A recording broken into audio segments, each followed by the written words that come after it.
If you were to bite off a kneecap, how would it look?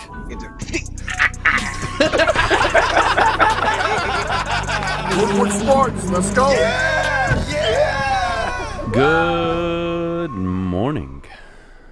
Welcome to the Morning Woodward Show here on the Woodward Sports Network. Thank you for joining us today. It's hump day. Yes, it What's is. up, Jeff? What's going on, Adam? How are you, man? How you doing? How's your Tuesday? Tuesday was good. I got the haircut, and now I'm ready to go at it. I couldn't tell that you cut your hair. And, well, I can tell you didn't. Oh, I'm just joking. I'm joking. Kennedy, good morning. How are you? Good morning. I'm good. I hope everyone at home is having such a wonderful morning as well. Thank you for tuning in with us. First, we have to talk about the little press conference that Dan Campbell had yesterday. So Swift's going into his sophomore season. He's set to have an awesome season. But now he's dealing with this groin injury, and even Dan Campbell said that he's worried about it. We actually have the clip, so let's go ahead and play that before we get into it. The ones that concern me a little bit are the ones who hadn't got much practice, and Swift concerns me a little bit, just with getting his wind back and being able to take a load. How much can he? Where he's at. He'll be out here today too. He'll be more involved than he's been. But those are the ones, to be honest with you. But it's always a challenge, yes.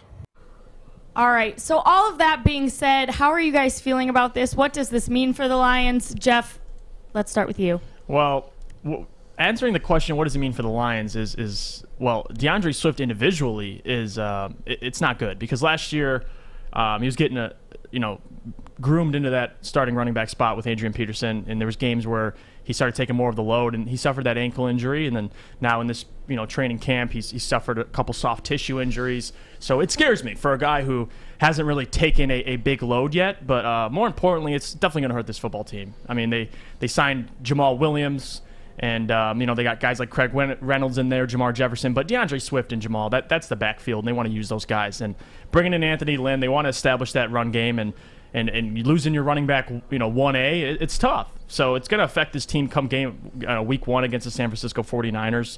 Not that they might be able to run the ball much anyway, considering that defensive line, but they wanted to, and it's going to hurt. So guys like Jamar Jefferson, Craig Reynolds, they'll step up, but it's going to hurt this team for sure, because we already talk about it's not a very talented football team, and you lose one of your young key players. So it's definitely not a good sign.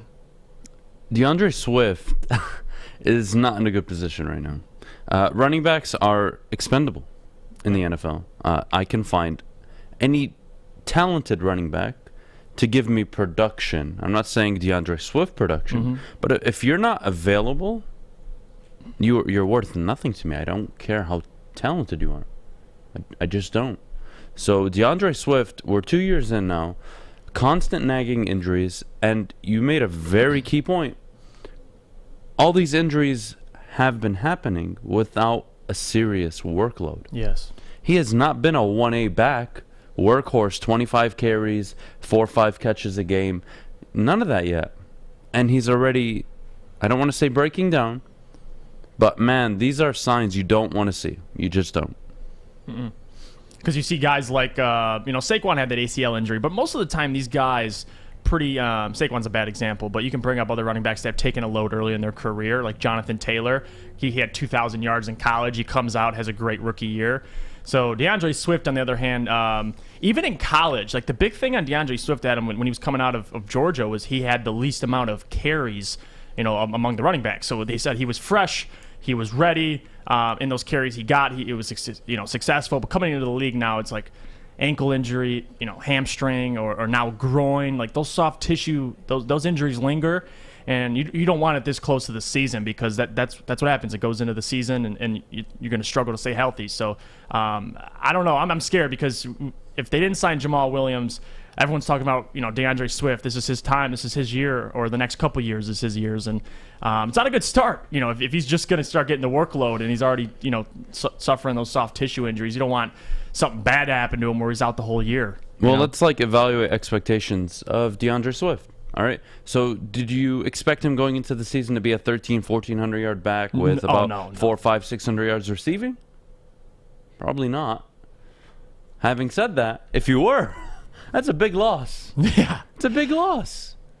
Now, realistically, you were looking for him to, get somewhere near the 1,000-yard marker, along with Jamal Williams, because you expect them both to split carries. But, again, this is not a good sign. Dan Campbell on a Tuesday presser, addressing DeAndre Swift is the last thing Lions fans want to hear. His availability is going to be so important. It's not so much, again, like the team is not competing this year. Right. But with him out, it's gonna hold back the team a little bit. You need to be able to at least make progress throughout an 18-week schedule. You have your bye week, you have your 17 games. Like, you want to see all these guys get a really nice amount of reps in. And if they're not going to get that, like a DeAndre Swift, it hasn't gotten in the preseason. He's been dinged up, and he hasn't even been a feature back. Yeah. I mean, this is just putting this offense in a really bad situation. And it really, at the end of the day, it only hurts two people at the end of the day. One, it hurts DeAndre Swift. You're not going to get a contract extension worth feature back money. One, if you're not putting up the numbers. Two, if you're not available. The second person it affects dearly is Jared Goff. Mm-hmm. Jared Goff, the last thing he wants to do is show up the first 3 weeks of the season, San Francisco, Green Bay, Baltimore, all without DeAndre Swift. Now, can the Lions get by? Sure. But getting by in games is different than trying to compete and win football games. This is a team that's going to try to do that, but they're not going to do it successfully year one. Are they going to do it year two? I think so. Year three? I expect so. But year one, it's not a good football team. And when you're missing your feature back, it hurts you.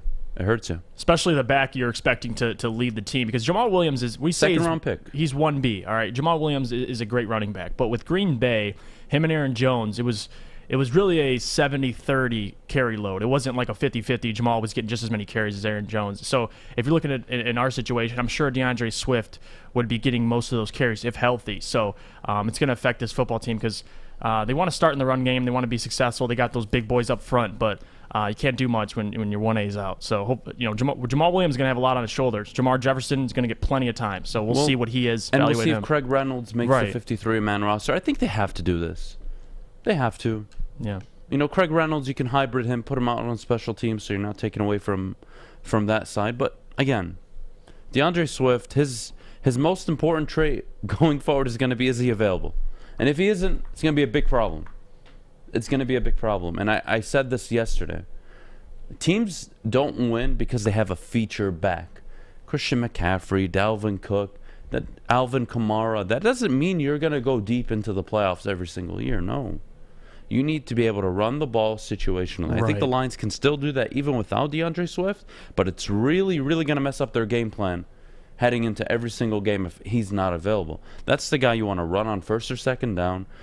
Third and short, you're probably going to bring in a Jamal Williams. Mm-hmm. A third down feature back, both of them can pass catch, so you got to keep teams on their toes. It's a tricky situation.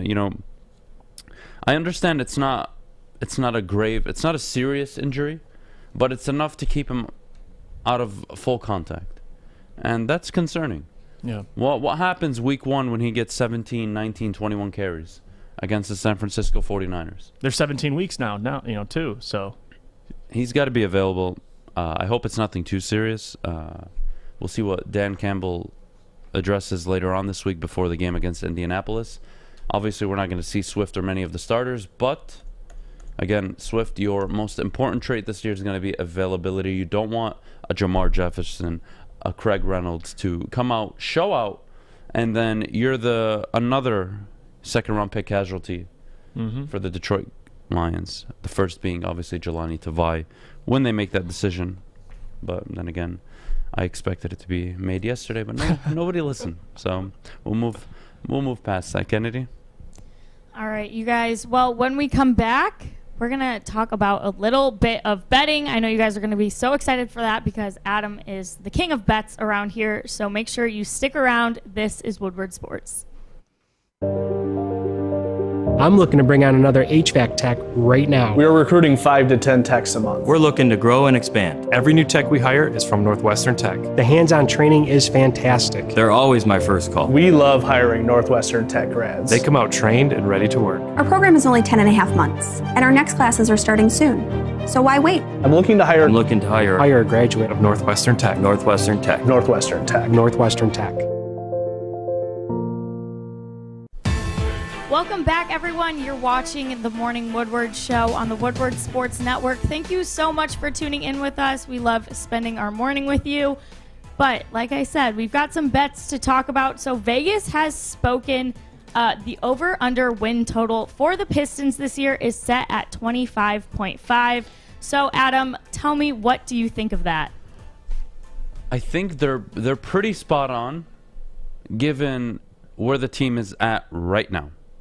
Killian Hayes, you don't know. You're still not sure. Cade Cunningham, rookie, you're unsure. Do you expect him to walk into the season and perform? Of course you do. Who doesn't? But when Vegas sets the line at 25.5, let's just take that into context. This is a team that won 17 games last year. 17. So they take an 8-win leap. That's at 25. Do you expect them to win 10, 12, 14, 20 more games? I mean, that's on you as an individual. If you feel that way, you should definitely bet the over. But I'm on the side of betting the over as well. I think 25.5 is a bit low. I think they're about 2 to 3 wins off on this line. I think this line needs to be somewhere at 27.5 to 28.5. This is a basketball team, again, under a coach, a very good coach in Dwayne Casey, a very good regular season coach. This isn't last basketball season where you have a Blake Griffin, you have a Derrick Rose. They're kind of consuming. No. This is you're basically your core 9 are going to play 82 games this year. Your core 9. You have Cade Cunningham, Jeremy Grant, Stu. You have Killian Hayes, Sadiq Bey, Saban Lee. You've got pieces. They're going to play a majority of the game. This is not a 20. It's not a 21. It's definitely not a 22 and 60 team. They're not losing 60 games. Will they lose 54? 50? 32 and 50 is a bad season, and they would crush the over. I really feel like this number is very off. I feel like it's very off. I expect it to go up probably 1 or 2 wins over the next 10 to 14 days, just because a lot of people are going to be betting the over. I think it's a mistake. Yeah, people. There's that poll that came out where people in Michigan were voting the Lions on the over for their win total, and we talked about that. I obviously, said it should be under, but this is different. 25.5. Slam the over, because Cade Cunningham and these guys in their second year, because people forget last year was it kind of a figuring out process for a lot of these guys. Sadiq Bey, Killian Hayes missed most of the year, but Isaiah Stewart. They're just trying to, come into their own, come into their role, and Dwayne Casey was, teaching all these guys, Saban Lee. The second year, they know their role. Sadiq is coming out. He's probably going to average anywhere from 13 to 15 points per game. Isaiah Stewart is going to see the floor a lot. And I think with Cade, Jeremy Grant, you traded, you got rid of Mason Plumlee, which is fine with me. You got Luka Garza, who probably might not play most of this year, but I think that core alone is because they went 20 and 52 last year, so I think they can get 6 wins. I think Cade in this group alone can clear at least 26 to 30 wins. Like Adam said, 32 and 50, whatever it may be. It doesn't seem off for this team. And like you said, I think you made a great point with Dwayne Casey. People forget he is a great regular season coach. Obviously, if he doesn't have the talent, it doesn't work out very well. But if he has guys that are playing hard and he has pretty good basketball players, the guy can win 40 games at least with this team. I think one of the major concerns, though, with this line is going to be Jeremy Grant. Yes. This is a guy that put up fake all-star numbers, but actually didn't contribute to the team winning basketball games. Yes. He wasn't the guy you relied on in the fourth quarter. He was just the guy that kind of filled the stat sheet, is a team player, but on a good team, on a contending team, Jeremy Grant at best is a number 3. Yeah. So you have a number 3 trying to be a number 1 in a bad situation, which the Pistons are. They're in a rebuild. Now, we may like their young pieces, but that doesn't translate to wins. They're in player development mode. Right. So with Jeremy Grant, a 3, essentially trying to be a 1, Like, I could see why they set it so low. Again, I think this should have been set at 28, 29.5 maybe. I think that's a better win total. I think Tate is going to come on, and I think he'll translate wins. You saw LaMelo Ball last year. He went in, translated immediately wins to the Charlotte Hornets, and he missed a lot of time. So it's not too far. It's only 6 wins more than last year. And I think across the board they've improved. I think the players individually have improved. So, it's common sense wise, like, yeah, it'd be so easy to take the over, but the East has gotten better. The teams that they're going to be playing 3-4 times that they did last year have gotten better, which means they'll probably lose more so to those teams like a Chicago, like a Charlotte, like the Miami Heat. They all got better. So and I'm cautious on this. I want to add this. Cautious. I want to add this too, because this ahead. is a very. Andrew just told me this. Our guy for he covers the Pistons for us. He was talking to me about the scheduling for the Pistons and how their schedule among those in the league actually has the most rest days in between games. So I think that's a little thing to add. He sent me that yesterday. I was like, well, it is pretty interesting for a young team. I don't know if that'll affect them in any way, but I got them at least winning 30 games, Adam. If they're over, if you have the line at like 29.5, I think I'd take the over, but much more than that, I don't know. I wouldn't be confident. Well, they gotta limit their risk when they come out with these lines. You don't want to set it at 29.5, and then everybody gets scared of betting the over, and then the team finishes with 29 wins. So it's tricky. It is tricky. Do I think they'll be a better team than 25.5 wins? Yeah, I do. It's just common sense. They've gotten better. Dwayne Casey will improve the team as the year goes on. But, I'm a betting man, and I typically pause when Vegas comes out with lines. And I feel like this one is a bit premature. I think it's going to go up to 2 to 3 wins probably by the time the season starts. Okay, so as a betting novice, I'm not, novice, is that the right word? Noob. I was calling myself a betting noob. Yep. I don't really get how any of this works. So I've listened to your bets a couple times, made some money, and then I bet all of the money I won on stick because you told me to, and then lost it all. Shout out to Easy for that one. But anyway, so the line's set at 25.5 right now.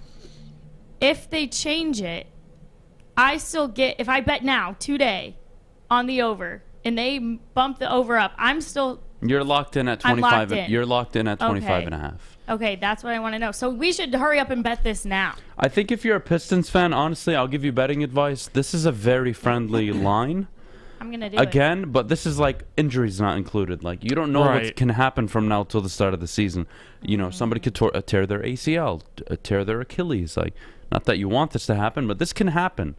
And the line at 25.5 gives Vegas a lot of room, because they can bump it up, but the market will dictate where that line's going to go. If people are betting the over significantly, which I expect to happen over the next 10 days, that line's going to go up to 26.5, 27, potentially 28. 28 seems like a reach, but still, enough people bet on the over with a significant amount of money. That's what's going to happen. So if you're a Detroit Pistons fan, as long as you're not killing yourself at home budget-wise, I would consider putting a decent chunk of change. Whether that's a few $100, maybe even only $100, whatever it is, whatever's comfortable for you at home. I would do the over. I think the over. Just put the house on it. I think it's a good bet. I do, but again, I am also worried how a number 3 is supposed to carry this team while the rookie number 1 overall pick finds his own. There's like a lot of question marks with this team. So if they finish on the over, I'd expect it. But if they finish on the under, I wouldn't be surprised either. Look, man, Vegas has been in business for a long time, people. When they come out and say 25.5 wins, you listen. And you're like, whoa. Now, are they wrong? Of course. It's like it's a 50-50 game. But when Vegas comes out and sets the Lions at 5 and the Pistons at 25.5, you put your ego aside, you put your fandom aside, and you step back and you're like, why? But we have this, we have that. Oh my God. 25.5 wins. The more I think about it, the more tricky The more like of a gut feeling I have, like this might not be what people think in the East. It might not be a 34-win team. It might be a 24-win team. So we'll see. They're in a rebuild. No one's expecting the team to compete year one. You're expecting Cade Cunningham to blossom year one. Having said that doesn't translate to wins. And I'm going to harp on this all season. Jeremy Grant is a number 3. He's not an all-star. He's not a number 2. He's definitely not a number 1. You have a number 3 leading your basketball team. Right. How's it going to turn out? How are you supposed to win games consistently in the NBA with a number 3 being your number 1? We're not supposed to win a lot of games, but I will tell you this, Adam. If they come out this season, 20 wins last year, they come out and win 24 wins, that's a problem. That's a big problem. I don't think so. I think so, because you have guys going into their second year, they have to get better. Cade Cunningham, he's going to have a great year this year. So who's the alpha on the team? I think it's alpha by committee. The NBA, can we agree the NBA is about having alphas, correct? Of course, to win, yes. So who are the alphas? I think our team's different. It's alpha by committee. There's a couple guys. Like, I don't know. These guys, that's the problem. Yes, that's what I'm saying. That will result in inconsistent basketball, inconsistent winning. I think by the end of the season, Cade Cunningham better have asserted himself as the 1A alpha. And then you probably have Killian Hayes as your 1B or Sadiq. But again, somebody's got to emerge as the clear alpha. It damn sure better not be Jeremy Grant, or I'm going to bet the under. Because Jeremy Grant's not going to win this team basketball games consistently. No, he won't. So, but honestly, I think if you're a Pistons fan, you look at this number, 25.5. It's not a bad bet. I think jump on the train early. Get it at 25.5. See where the line moves by October. Mm-hmm. But take it now. Take it at 25.5. I would definitely encourage it. I would have done the same if the Lions they opened up at 4.5, because I think 5 is doable. I wouldn't be surprised by a 5-12 season, but when it's set at 5, it's got to be the under. There's a big difference. You guys got to listen to Vegas more often. Art can flick me off all he wants. They're not winning more than 5 games, buddy. Kennedy, are you willing to? Are you going to be willing to take the over on this? I'm gonna hop on this today. I'm not gonna wait for it to move. I'm gonna hop on this today. I'm gonna take the over, and we're gonna have our fingers crossed. Everyone at home, fingers crossed. But coming up next, we have a little bit more betting talk. I'm sure Adam is itching to talk about this one. I'm sure he's super excited. So make sure you guys stick around for that. This is Woodward Sports. Tony is a third-generation logger that has a simple, practical approach to life and work. That's why his Coast DX342 knife is perfect for him. The stainless steel blade is rust-resistant and made for all-weather use. And the double roll-lock safety ensures that it will never inadvertently close when he doesn't want it to. That's why Coast is trusted tough. Welcome back, you guys. Like I said, we've got some more bets to talk about. So, yeah, Adam's going to have a field day with this one. I'm a little nervous. So, it came out that the most bet on team to make the playoffs, according to BetMGM Sportsbook, is none other than our very own Detroit Lions. Look at his face. The Lions are going to You're joking. No. They're making the playoffs. That's a real thing, Adam. 10-7, baby. Most bet on team. Before Adam explodes, let me take this. Yeah, get it, Jeff. Because I need to say, I think this says a lot, Adam, about Dan Campbell as a person. Like, listen. No. Okay, he just laughed. No, listen. You're not letting me talk. All right, I'm going to let you This says finish. a lot about Dan Campbell, and he loves to say what people love to hear. So this is the hype he brings. It has nothing to do about the football team. We're not going to make the playoffs. Sorry to break it to you. We're not going to be close to the playoffs. But it's about, That's this not man what Crack says all the Man right said. things. He says all the right things. And guys like Art, they get in that limo, that 10-7 limo. Can I address Fish? And he just said that's not what Crackman said. And obviously Crackman was on the bottom line said yesterday 10 with wins Ryan yesterday. Armani. So he went Am on I and lying? said, he said 10-7 yesterday, correct? Yes, he did. All right, Fish, okay, I need, yep, give me. Fish and everybody at home. Be very cautious who you take your advice from. Now, it could be your aunt, your uncle, your father. He goes to every game. I'm sure he knows what he's talking about. From a guy who they call crackhead, Crack man. Probably is a crackhead. When you take advice from somebody with that name, I can't help you. Continue, Jeff. Sorry. No, it's just that's it. It's Dan Campbell and what's come out of his mouth. People love to hear. That's it. Because this football team, if you're a fan of the Detroit Lions or just a fan of the NFL in general, if you look at this football team, it's like, dude, what are you seeing that we're not? Like, what are you seeing? Me and Adam go back and forth about what's going to be better. The offense and defense are both going to be horrible. Bottom of the league, near bottom. But I don't know, Ed. I don't know what people see. It's the hype. I heard, Detroit Lions are the most bet over team. Obviously, the hype's there. Everyone believes in this coaching staff. I know, I get it. It's a great coaching staff, but you got to give him more time. His debut as a rookie head coach, he wins and gets in the playoffs. Kudos to him if he does it. I mean, that'd be appalling to me. Okay, so just so we're on the same page, it was polled the most bet on team to make the playoffs. Yes. Is the Detroit Lions. Yes. Are you sure? I am positive. Oh my goodness. Yes, Kennedy said this morning. Maz said it yesterday. It is confirmed. Someone check Adam's heart, like his pace. What is wrong with you people? His pulse. What is wrong with you? What are you doing? Okay, all right. Let's start.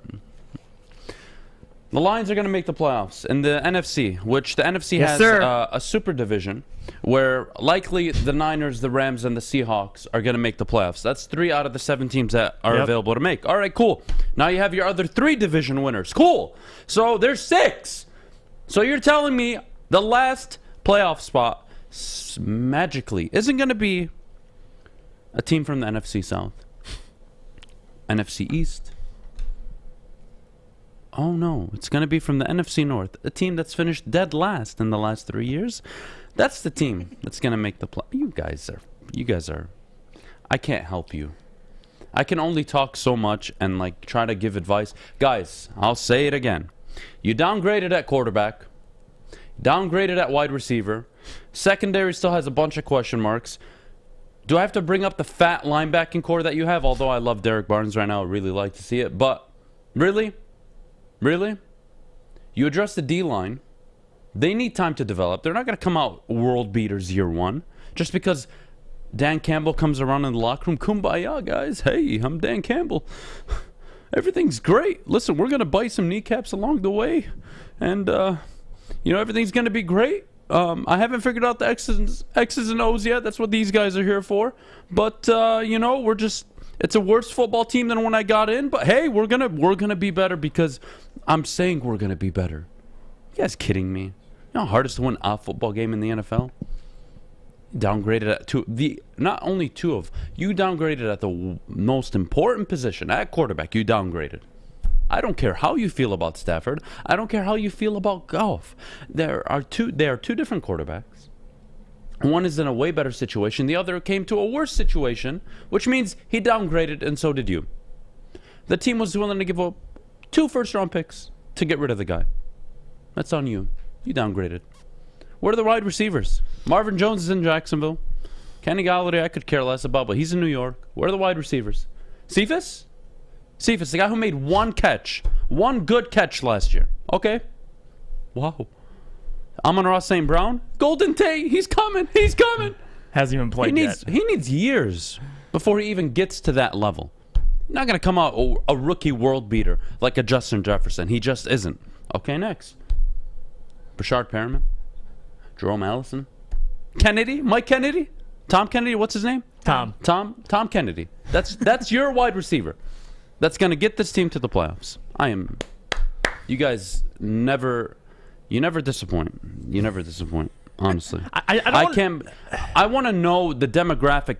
FanDuel, DraftKings, I want my bookie, BetMGM, all of you, WinBet. I want the data, the demographic data on what jackasses allowed this to happen. How are they the most bet team to make the playoffs? What are we doing? Are we just taking the line because it's such a friendly, they're plus 10,000 or whatever it is to make the playoffs? I'll throw $5. I'll throw $10. If that's what it is, all right, cool. If we're talking people are actually putting serious money on the Lions to make the playoffs, oh my goodness. All right, Adam. What a disappointment. This fan base just doesn't learn. Just doesn't learn. Okay, but what do you feel about the Dallas Cowboys being the most bet on team to miss the playoffs. I love that bet. There we I go. hate the Dallas Cowboys. I think their coach is fat. I think he can't coach. That's not where I wanted that to He go. is. That is not Sorry, what I was setting you I'm up just for. saying the truth. Mike McCarthy is fat. He's way past his prime. He has a quarterback situation where Dak is just he's similar to DeAndre Swift right now. He just got nagging injuries. If it's not his leg, if it's not his ankle, it's his shoulder, it's his arm, it's his wrist. This is what happens when you compensate during rehab. Oh, your right leg's hurt? Well, obviously you're going to be using the left leg more. What happens when you use the left leg more? Oh, your left leg's going to start getting damaged. I don't know what I'm getting out of Dak. And honestly, people can crap on the NFC East, and we used to call it the NFC least over the last, 10, 15 years? The Giants have gotten a lot better. The Washington football team could be a good team. I think that division winner, granted, only wins 9, 10 games, but still, that's going to be a tough division. I don't see Dallas coming out on top. And honestly, why would you ever want to vote for the Dallas Cowboys to accomplish anything? That's like Detroit Lions fans rooting for the Bears to make the playoffs. Like, no, you don't. As a football fan, just a football fan, forget your team. Unless you live in that little shit city in Dallas, okay? Unless you live in that Texas area, you should never, ever, ever support the Dallas Cowboys. That is America's number one sin. They are not America's number one team. That's simple.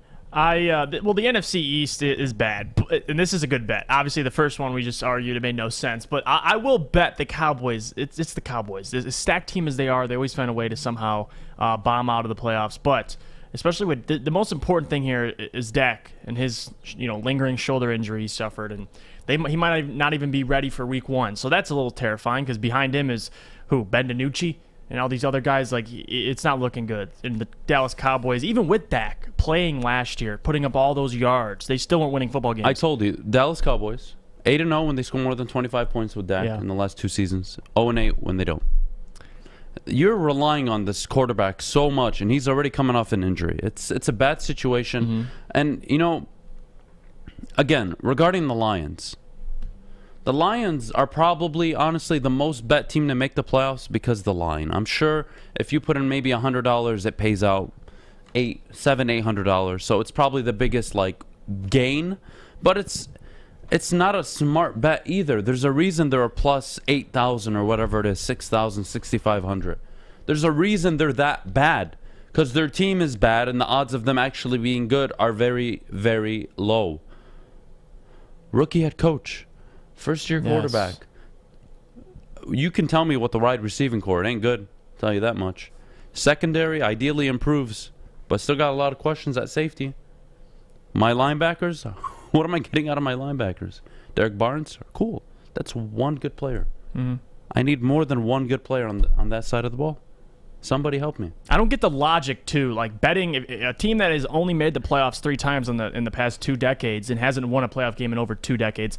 How do you come out here and say, bet, yeah, this team's gonna make the playoffs? Like that's why I said earlier, it says a lot about Dan Campbell and obviously the hype he brings to this team. Because besides that, what are you seeing? Because the team got worse from last year. We won 5 games, so it just doesn't make a lot of sense. There are 2 travesties to the story.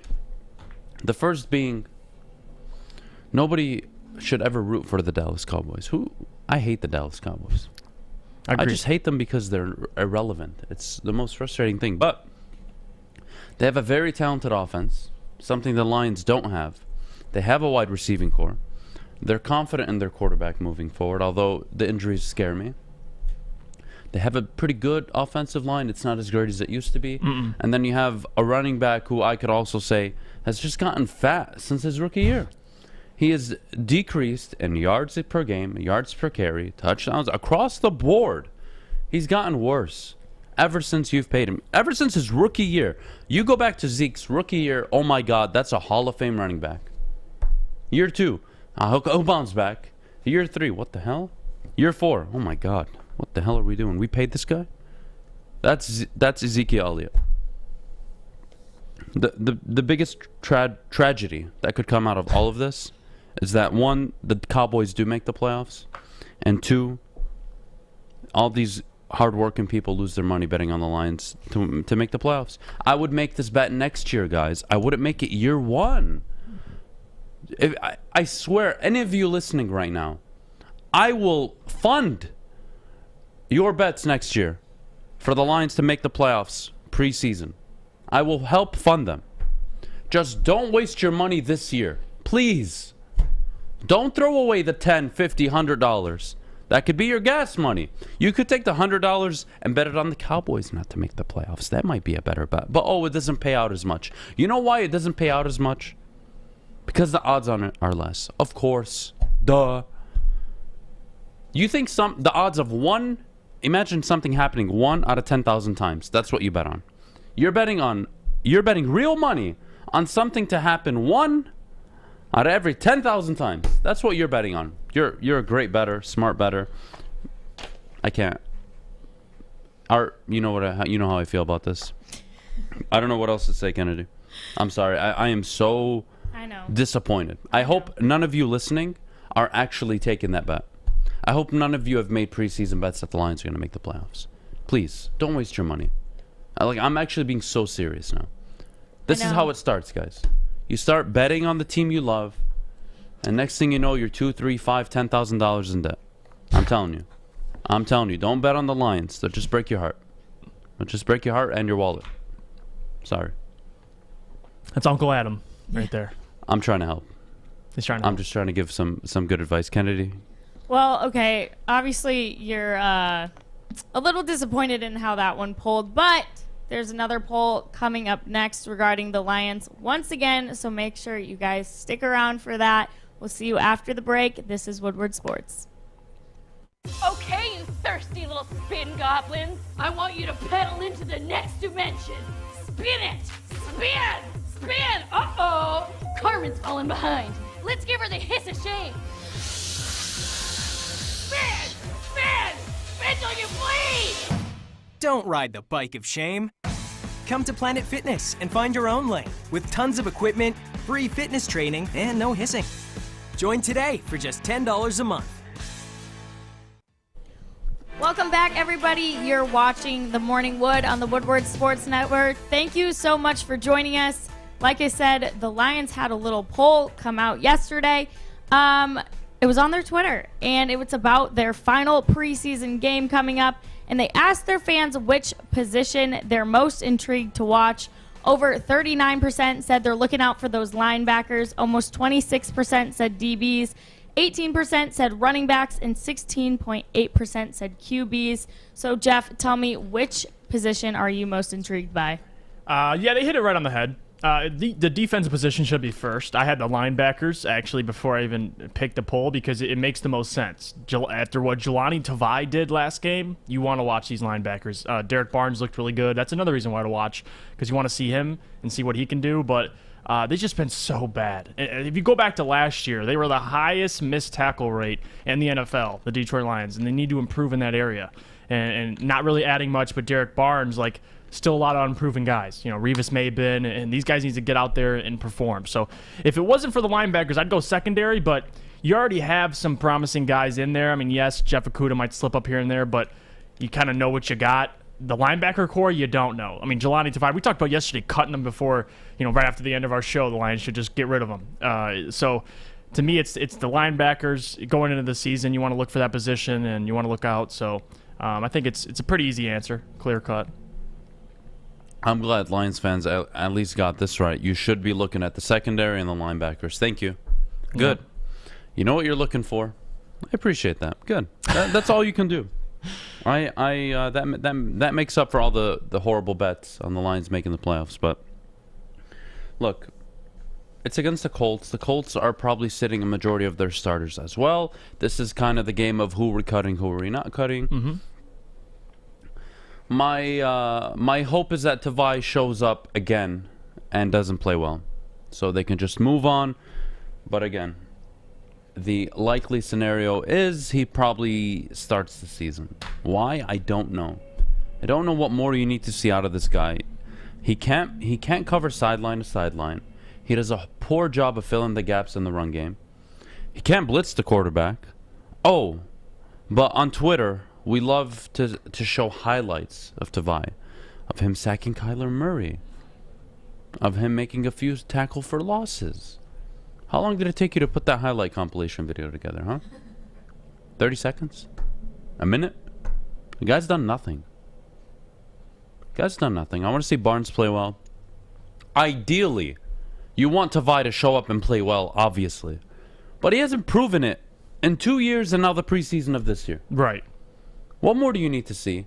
He's nothing special. When he was taken, ESPN and NFL Network had no idea what to do because the dude wasn't even on the draft board. Can't help you. Look for the linebacker secondary. A.J. Parker, I believe, showed out last game against the Steelers. That was good to see. Again, you're trying to enjoy the game of football. That's all you do when you watch football. Could care less if the Lions win or lose. Not going to slate them for it. I'd like to see a few players step up a little bit. I'd like to see Okudah, if he plays, I'd like to see Okudah have a good game. I would also like to see Penei Sewell have a good, a solid game. Nothing special. I just want to see improvement. Did you improve from last week in Pittsburgh, Jeff? Yes, I did, Coach. Good. Penei, did you improve from last week against Pittsburgh? I did. Okay, good. Let's do that for 20 weeks, 30 weeks, 40 weeks. And you might have yourself a good football team. That's where I'm at. Agreed. I mean, I'm surprised you could even add the defensive line on there because I want to see them as well. But the linebackers, like we talk about how bad this linebacker core is. Cutting Tavai, I feel like makes them better. It's not like you have Tavai, so keep them. You're already bad. No. You cut Tavai to at least get the bad eggs out of there and start building a good linebacker core because that's what you got to do. We're not going to be very good this year. So the tricky thing, Jeff, with Tavai is if you get rid of him, you're already kind of like low in depth at linebacker. So it's tricky. I get it. But I would rather send Fish out there at linebacker than Tavai. Well, Adam, why would you do that? Well, I probably get the same result. Missed tackles, poor coverage, clueless, no idea how to play the sport. Fish and Tavai. Sorry. Also, again, it is crack man. Yes. Fish, I heard you comment on that. It is crack man. Has no relation to Crack, by the way. Are you sure?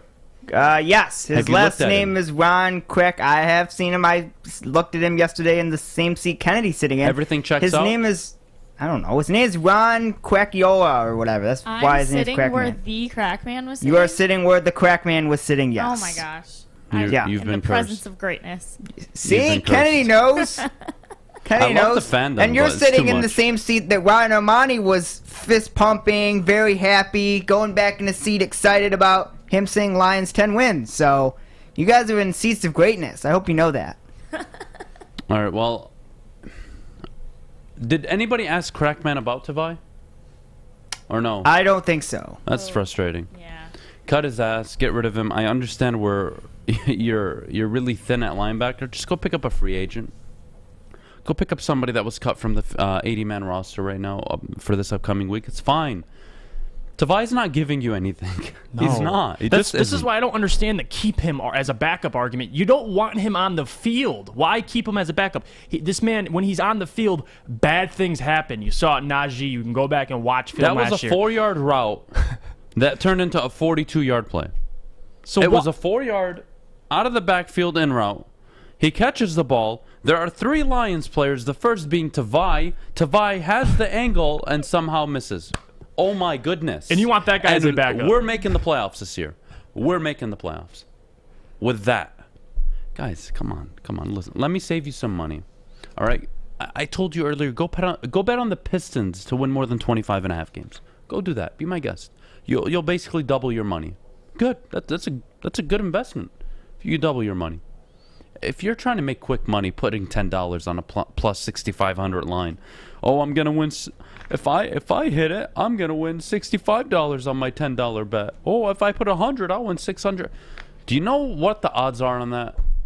Like, do you really think a team with the 4th hardest schedule based on win total and the 6th overall hardest schedule is somehow gonna make the playoffs? Please, I mean, I really just don't want you guys to lose money. I'm trying to be like I'm trying to like get to people's hearts right now. Don't do it. Don't waste your money. Speaking Don't of waste your money. cuts, we have some interesting comments going on from Bob's Big Boy. He says, is Perriman going to get cut? He's been too chill, and some of these other wideouts look hungry. And then later, he says that he thinks he's going to get cut, and another surprise cut is going to happen. What do you think about that? I think Perriman needs to get cut. Again, availability. Where are you? Oh, you're not on the field? I don't need you. Tom Kennedy, welcome to the team, bud. Mm-hmm. Jerome Allison, do you cut him? I don't think so. I think you still need some veteran leadership in the wide receiving locker room. And I think Kennedy can learn. Kennedy and Amon-Ra St. Brown need to be able to learn from a Tyrell and a maybe Jerome Allison, but that's not saying much. But again, you don't. You got to make those tough decisions. You got to get rid of Tavai. You got to get rid of Perriman. Availability and pro performance are the key reasons why anybody gets cut. Both of those guys are doing one of those two things. Get rid of them. Get rid of them. Jeff, are you on the Brashard Perriman train? Or? Similar thing, because you talk about availability. Like, the guy hasn't shown enough to at least be like, listen, you're wide out 2, 3, whatever it may be. There's Quintez Cephas, like you said, Tom Kennedy. Other guys are able to step up. So I think if you cut him, it's not going to hurt. It's not just cut bait. But again, they see him in practice. They see him in training camp. So whatever happens, trust the process. You know what I mean? Fair enough. Kennedy? Yeah. I like it, Jeff. Trust the process. But thank you, Lions Twitter, for giving us this awesome topic. Coming up next, we also have another Twitter topic that Jeff found about the NBA. So make sure you guys stick around for that. You're watching Woodward Sports.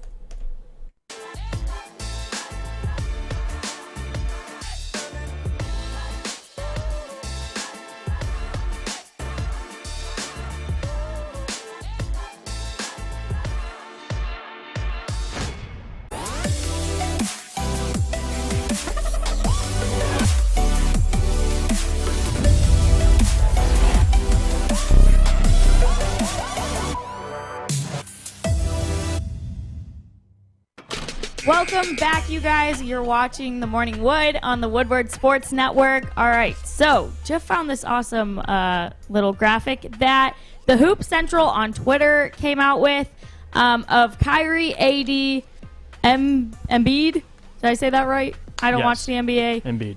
Jokic. Thank you. And Dame and Luka. I know who those guys are. Mm-hmm. If you had to cut two of them, who would it be and why? Jeff, let's start with you. All right, let me start by saying this. You got to really analyze this. Obviously, they're all great players. But I'll start by saying I'll cut Kyrie first. And the only reason why I'm saying this is because I'd rather have Damian Lillard and I'd rather have Luka Doncic. Those two are incredibly clutch.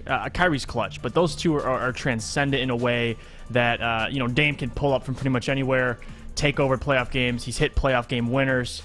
And Luka is Luka. I mean, he's going to be so great. He's only 2 years into this league, and he's averaging near a triple-double. So it would have to be Kyrie. He's just the odd guard out. I don't know if you guys would rather have Kyrie over Dame and Luka. Comment and just explain why. But going to the big men, this was hard because AD, Jokic, and Embiid, between those three, I like Jokic, obviously former MVP. Embiid doesn't have that.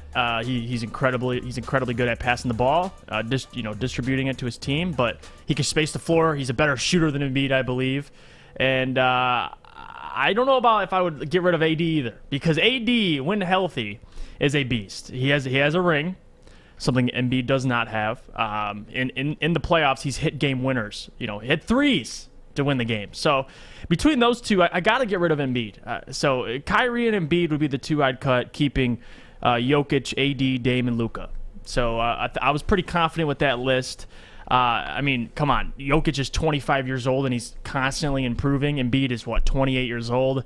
He's kind of reached his ceiling. And if anything, I question his motor most of the time. I think if he could play like Shaq, he has that body. He just doesn't dominate the basketball game like that. So I'm going with Jokic.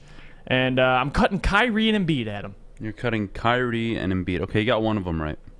No, I got both of them right. Let me hear what you got. You got one of them right. You got Kyrie right. Anybody who believes the earth is flat should be cut from any basketball team. Second of all, Kyrie's availability, questionable. Third, his mental state, super questionable. I'm not interested. I don't know. The dude is somewhere else. I would never build my team around any of these guys between the two. I struggled between Embiid and AD. That was the difficult one. Kyrie, easy to cut. When I saw the list, I was like, I'm cutting Kyrie first. Get the hell out of my team. AD and Embiid are very similar. Kind of alphas, but, they don't play like it consistently. Availability is a question mark for both of them. Yes, one is younger than the other, but I'm not really looking at age here. It's who would I rather have for a given series? Or even for over a course of the year, the answer would be neither, because neither are available. So, right now, if I had to choose between Embiid and AD, it would actually be Embiid.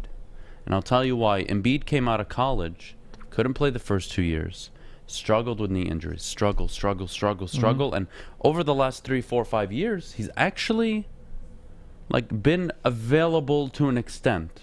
They've figured out something. They figured out how to rest him and when to play him without getting him injured going into the playoffs. I really like what they did in the playoffs this year.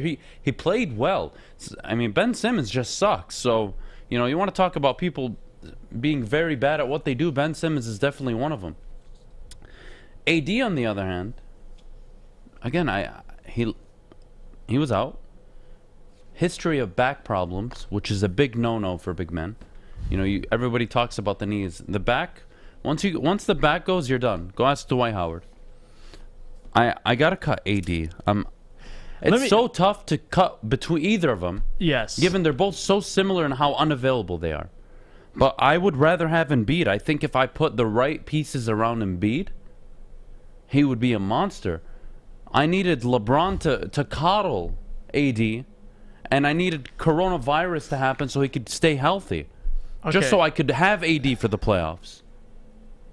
I'd cut AD. And listen, and the unibrow pisses me off. I think if you're making the argument more so towards health, let's just look at it like this: if both players are healthy, fully healthy. Okay, so because you could talk about health and all this, but if you're just cutting two players because of their skill when healthy, you're gonna tell me you're gonna cut Embiid over a guy in AD. Well, it's not the conversation. It's just of the two right now. Who would you cut? I would cut AD and Kyrie. I think in the next 3 years, AD probably has more injuries than Embiid, and that's all I'm basing it on health. Okay. As an overall ball player, obviously AD can shoot the three, he can shoot the mid-range. He's not the best rebounder, though. He's not a force in the paint. He's a finesse player. He's really a finesse player. So I'd rather have Embiid. I'd rather have Embiid, and, honestly, if you told me I could cut three, I would cut Kyrie, AD, and Embiid. I think we agree. Yeah. Fair? Yeah. I would cut all three. Again, if you think the earth is flat in 2021, you should be cut from any professional sport, let alone any company you work for. The Kyrie argument we agree on, all right? He's a trip. I would, yes. And a lot of people don't understand. He's a cancer in the locker room at times. You saw him in Boston. I want to leave Cleveland. Leaves Cleveland, goes to Boston. Short time there. But more importantly, it's I would listen. AD, people forget. Last season, he had a bad season because mostly he was unhealthy for most of that season, and I agree, Adam. I know, I agree. But when healthy, that man is different. He is so dominant, and I know you say he's not a paint force, but he is. If you watch the playoffs, he's not dominant. He is. He is not dominant. There's a big difference. He's very effective. He's a great number two. He's a great. I'm using a word I don't use often. Embiid, he's not a number one. He's not winning the championship with you. Okay. He's not a number one. Yeah. But you can build around him easier than you could around AD. It took LeBron James. You're using. If I put LeBron with Embiid, he'll win a championship. Right. So that outlier, we can't use that. So let's use success before LeBron. He made it to the second round playoffs. Embiid's made multiple conference finals. AD's never reached the conference final. Okay. He's never gotten out of the first round only one time. Look at the team Philadelphia is. They have Ben Simmons. They have a great Ben team. Simmons. That's what we're doing. Dude, Ben Simmons. Philadelphia, Tobias Harris, 20 points a game. They have a great team. Yes, they do. Tobias Harris. And they're not going to make it. I'm not saying they're going to make the finals, but the Pelicans had Drew Holiday. Who just won a championship? I'm blanking. Who just won a championship? Okay, as a third, fourth option. But anyway, he was on and off a number 2 and 3. Okay, yeah, I'll go 3. But more importantly, AD made it to the second round, almost the third round with that guy, with Drew Holiday. So don't sleep on AD before LeBron. He didn't have a lot of success. I'm gonna fall asleep at the wheel on AD. I'm sorry. Okay, that's fine. We agree to disagree, but I'd take AD over Embiid. All right, I'll stand by Can I just that. cut all 3 of them, Kennedy? What are the rules on this? Adam might just cut all. The rules are you get to cut 2. I want to cut 3. I want to cut Sucks. AD, Kyrie, and Embiid. Give me Jokic, Dame, and Luka. Okay, well I can't disagree on that. I like those. Those 3 are the best out of all of them, so we can agree on that. Like Kyrie could out-dribble Isaiah Thomas, Allen Iverson. You look at all the great dribblers in the NBA. He's got the handles. He's got the short game. He's got the pull-up. He can even shoot the 3 when he needs to. Yet this guy just can't get it together in his head. No. He is more concerned that the Earth may not be a sphere. No, it's flat. Well, it's not. He is more concerned on that shit than living up to his potential as a basketball player. Cut his ass. I'm done with this guy. Sorry, Kennedy. Yeah, I can't argue that. I'm not You have a interested. problem with Fish? flat earthers? What's up, Fish? You have a problem with flat earthers, Adam? I do. I have a big problem with flat earthers. Fish, don't tell me you're a flat my earther. My No, I'm problem not. with flat earthers is not that what they, whatever logic or bullshit they want to use or whatever their point they're trying to make. No. Flat earthers remind me a lot of Detroit Lions fans. They're and it also probably absolutely vegan, pisses me too. off. Well, And I have no time for that. Are you speaking of believing something even though the evidence is right in front of your face? Is that kind of what you're talking about? Whoa. Don't say stuff like that, well, Jeff. it's That not. will get This you is killed. the problem that pictures of the Earth are not like a full picture of the Earth, right? There are all these pictures meshed together because we can't fit it all in a we picture. have satellites in space that give you the No. damn TV. Yes. We have satellites in space that give you the pictures that you're arguing against. I'm not a And flat they show earther, it's but clearly a sphere. it's It not a clearly- perfect sphere, though. There's no way. Oh my goodness. It's not. It's Are you a not flat arguing earther? It's a perfect It's sphere. sure or as not. heck ain't It's flat. sure as Definitely heck not not a flat. It's not a flat object. And oh my goodness. Me and Adam are going to go to the end and drive off the Earth, if that's how it is. Let's just go to the end, Adam, and drive right off There's the no flat end. Earth. Have you ever been on a plane? Yes. How is it flat? What? You're in that atmosphere, aren't you? You're Yes, in the you can Yes, sky. see the- you're over the clouds. Have you ever flown Yes, I have. high enough to Yes, where I you can have. see the flat land? And let's say you're in a farm field, you see all the Yes. everything. I love it because corn. everything Looks looks nice. like a Everything square. looks really cool, right? Yeah. Well, Yes. if you notice, it does like this. It doesn't keep going straight. Okay, God, so you people. got to take me on your plane because I'm not a flat earther, but I just see flatness. Because do you know how big the Earth is? Yes, Fish? yes, it's So you massive. can only maybe see a mile ahead Yes, of you, Fish. I know that, but you're saying there's a curve in there. I'm not seeing it. You get the window seat, right? Fish, the curve. I'm talking. You get the window seat, Adam, right? That'll be a yes. All right, so you get the window seat, and you look out your window, right? All right, And you see Adam, I give up because we got cities guys in the or chat grass. saying the pictures are fake too. They All right, are. so I can't. They're not- I don't they're even not know. fake. You're not going to win this argument. They're not fake, but they are pieced Okay, together. okay. Let's say everything is fake. Okay? If the Earth was flat, we would all be dead today. Well, that's not true. But Do you not understand that? We would all be dead. That's not true. But we wouldn't all be dead. It doesn't God. make any sense. Jeff, tell them about Northwestern Tech, because clearly they shouldn't be working at NASA. No, even the people. All right, listen. Even the people at Northwestern Tech know it. It's not flat. Start a new career in an industry that is always essential, the heating and cooling industry. Learn more today by visiting northwesterntech.edu. Opa! Introducing Papa Romano's new Greek pizza, a tasty blend of bold Greek flavors and Mediterranean toppings, including feta cheese and Greek dressing. Get a large Greek pizza for a limited time for $16.99. Order now at paparomanos.com. Morning, Art. Morning, D-Mac.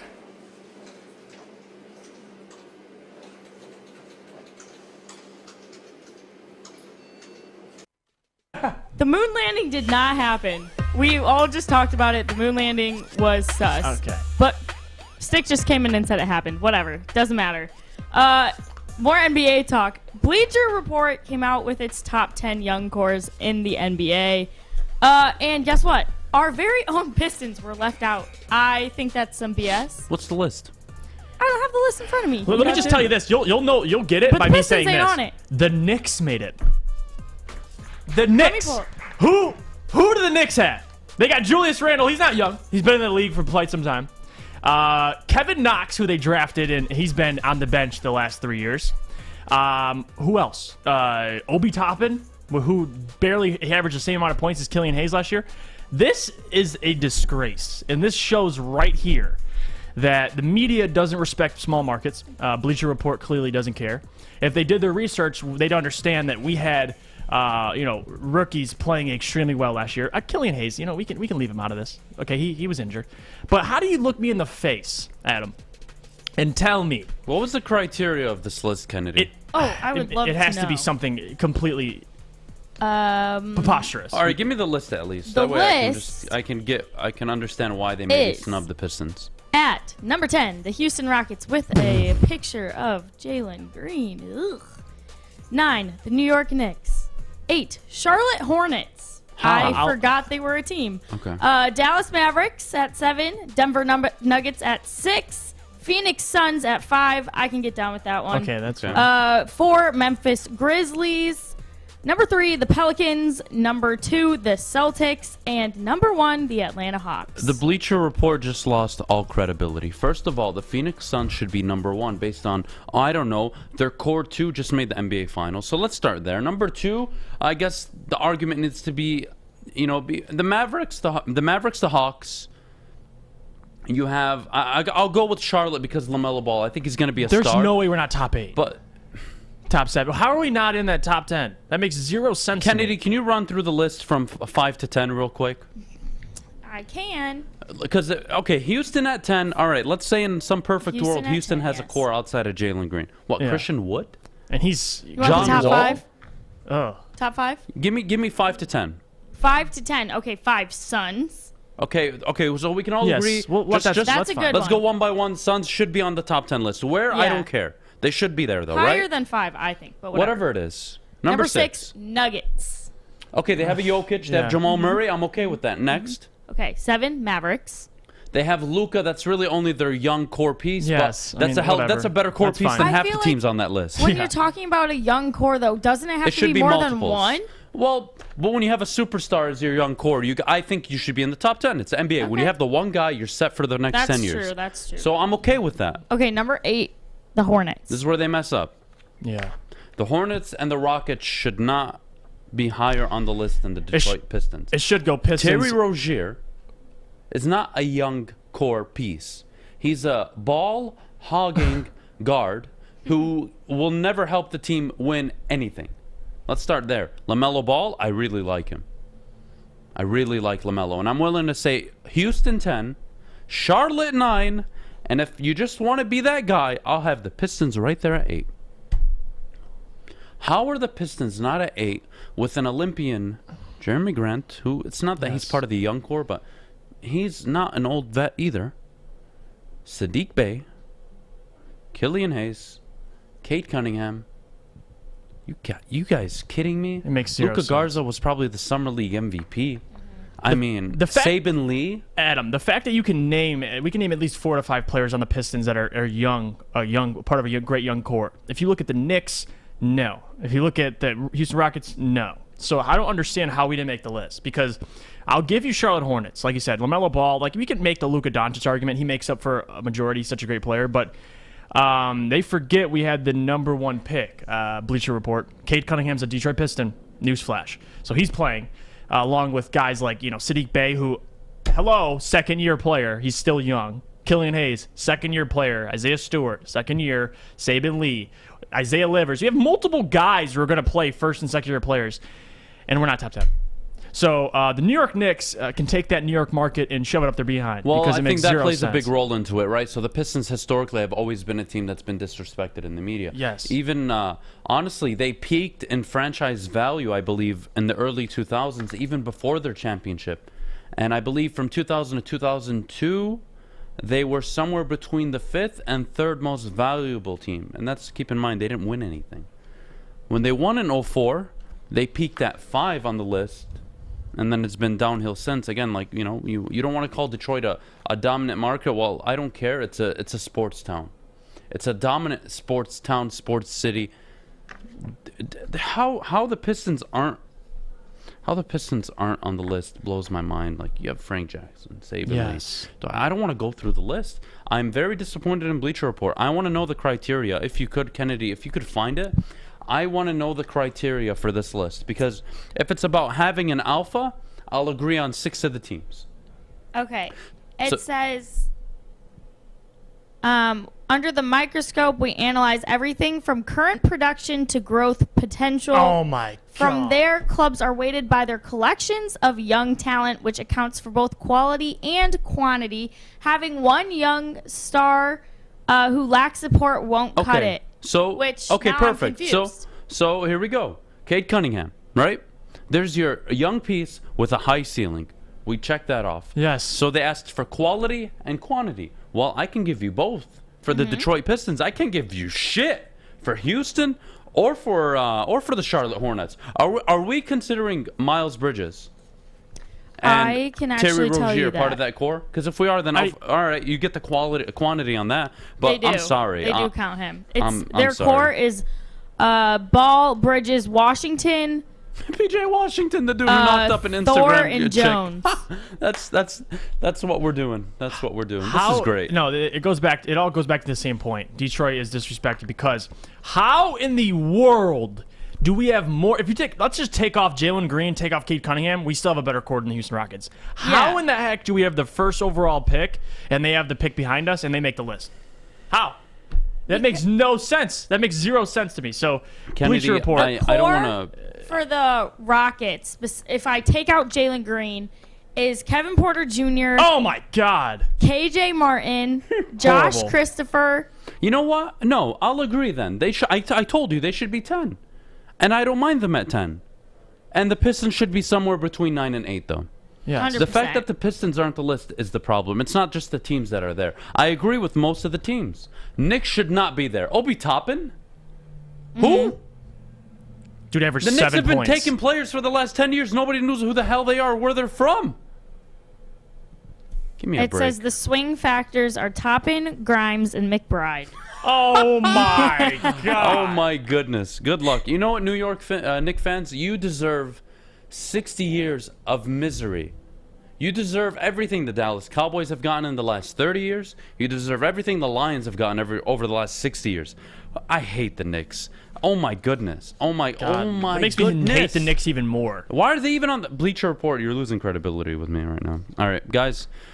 We got to hit the break, but before we do, I got to tell you about Levels. Obviously, we were there last week. It was their grand opening. We had an amazing time. We broadcasted live outside of that building. Beautiful building. They're still giving away a 2021 Dodge Challenger. Don't forget about it. They're now specializing in delivery. Can't make it, don't have a car, tight on money, tight on gas. They'll deliver it for you. Guys, one last thing. Make sure you download their app. It's Enjoy Levels. It's available on both the Android and Apple Store. Of course, stop by Levels today and tell them, hey, Woodward Sports sent you. We'll see you right after the break. Hi, I'm David Hall from Hall Financial. And at Hall Financial, we treat our clients like family. And our number one priority is giving each of our clients 5-star service. Our passion for 5-star service, combined with our expertise, allows us to find the best possible solution for refinancing your home loan.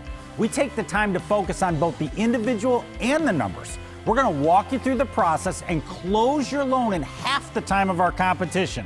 Go to davidhallmortgage.com today.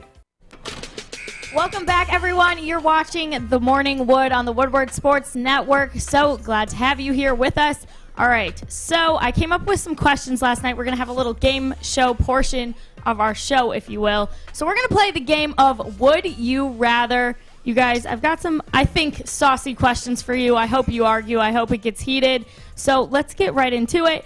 The first, would you rather have Kirk Cousins or Andy Dalton at QB? Jeff?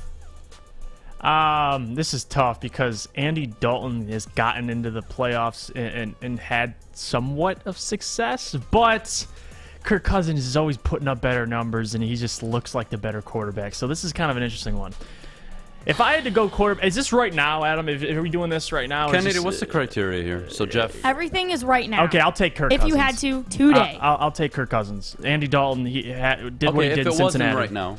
Just in general in their primes or whatever. That's a tough one. You know Really? what? I'll go Kirk Cousins. Thank you. I'll just go Kirk Cousins. I don't know. Good job, Jeff. He's just Don't you dare say they're Andy both Dalton. not great, but Well, you know what? Great. Since Kirk puts I'm up gonna good numbers. I'm going to use a typical Lions fan argument. Kirk Cousins won a playoff game. Andy Dalton's never won a playoff game. Yeah, they're both bad. They're both bad, Kennedy. Like, you know, That's I'd why the rather have Kirk question was Cousins though. asked. I could still win with Kirk Cousins. With Andy Dalton, especially right now, with Andy Dalton, I'm not going to win much. Just go look at what he did with the talent in Dallas last year. That'll tell you everything you need to know. Matt Nagy is sending Andy Dalton out to die week 1 against Aaron Donald and the Los Angeles Rams. What's next? All right. Would you rather have Miguel Cabrera for another 10 years or Goff for the next 10 years? I knew this one was gonna- Miggy for the next 10 years. Miggy for the next 10 years. Miggy can be the third base coach. He could be a starting pitcher.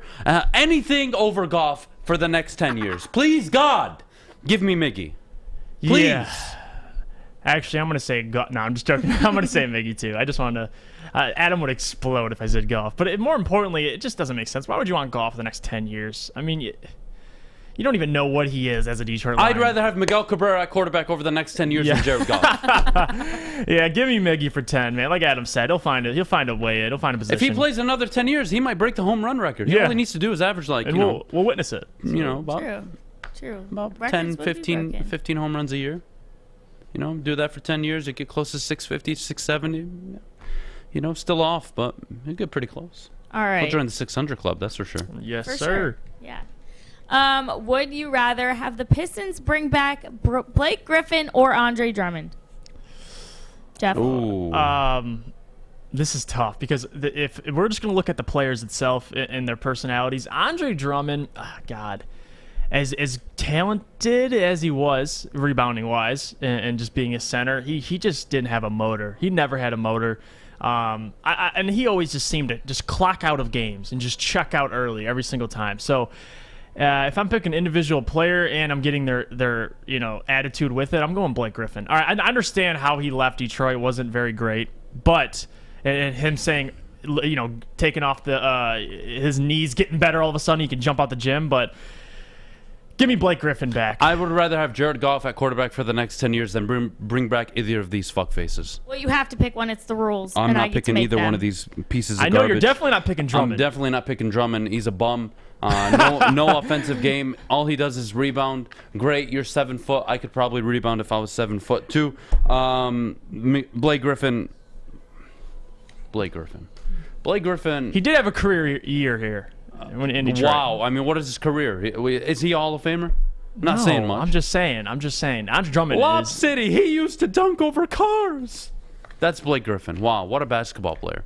I don't want either. I'm not answering this shit. That's No, a you have shit to. question. It's the- No, that is It's- you're putting me in a bad spot. I am not taking either of those garbage players. Get them out of my face. I would rather sell the franchise. I would rather relocate the franchise than have either of those bums show up here ever again. Wow. So that's his answer, I guess. Okay, not to get us off topic, but the comment section is going crazy. They're saying Goff for 10 years. It means he's successful. Goff, because that means 3 Super Bowls. I swear. You know, guys, I was going to say golf, I'll too. be so honest Try right not now. to Goff, kill just Adam. watch I'll be very Adam have a honest with all of meltdown. you. If Goff, if in this imaginary world, this fantasy land where Goff delivers 3 Super Bowls, which he's not, he's going to be gone after 2 years. But don't listen to Dad. Don't listen to Uncle Adam right now. I'm not going to say I told you so in 2 years. He's not going to win 3 Super Bowls. This franchise hasn't won a playoff game since he was born. You're going to find a way, Adam. Yeah, but Fish, it's people like you that deserve another 60 years of losing. Fish, it's people like Crackman and people who say that the Lions are going to win 3 Super Bowls and like Art. It's people like that deserve another 60 years of losing. Good luck. Fish, answer the question. Okay. Who would you have? Miggy for 10 or Goff for 10? It's actually kind of easy. It's golf. Golf? Yeah. I mean, Fish. I was actually thinking about it. Fish like that booth behind you guys You're are not saying leaving that booth. Miggy. I think it's golf. Because Why golf? What has Miggy done for the Tigers? We want to cut He him. can do anything except play He's the most done really important nothing position for for the us Tigers. and be bad at it. And by the way, Miggy's like 35 and golf Good. is I'd rather have 27. 45-year-old Art puts you in Miggy line timeout up. now. No, but Fish. Okay, I understand it. Let's say this hypothetically. If you got rid of Goff, there's a replacement, Fish, in there. You'll get a replacement. It's not like you don't have a quarterback, and you're still gonna take Goff. Like you want Goff to be your quarterback for the next 10 years, regardless if he's bad or not. Like you just have to keep him. This is the question: is who would you rather have for the next 10 years today, Miguel Cabrera or Jared Goff? Please God, give me Miguel Cabrera. Oh my God. No, please no. Yeah, you talk about cutting him though. Be quiet, Fish. You and your actually, sense of reality. You and your flat But earth Fish, shit. every other day you're like, cut Miguel Cabrera. He sucks. Get him out of here. And now what do you mean? 2 days ago you said once you get 3,000, cut him. Okay, we're not talking about what the Tigers should do with Miguel Cabrera. We're talking what would we rather have, Miggy for the next 10 years or Jared Goff? I'd rather have Miggy. Please God, don't give me Goff as the face of the Detroit Lions for the next 10 years. Please God, no.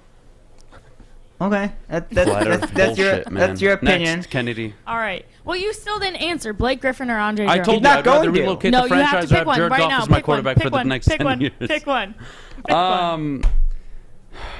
You know what? I would take Andre Drummond. Oh my God! I would take Andre Drummond, and then I would just have him be the stadium DJ. I wouldn't have him let's play. just slide on that. So He could just rap. I would solve my way around it. All right. Final question.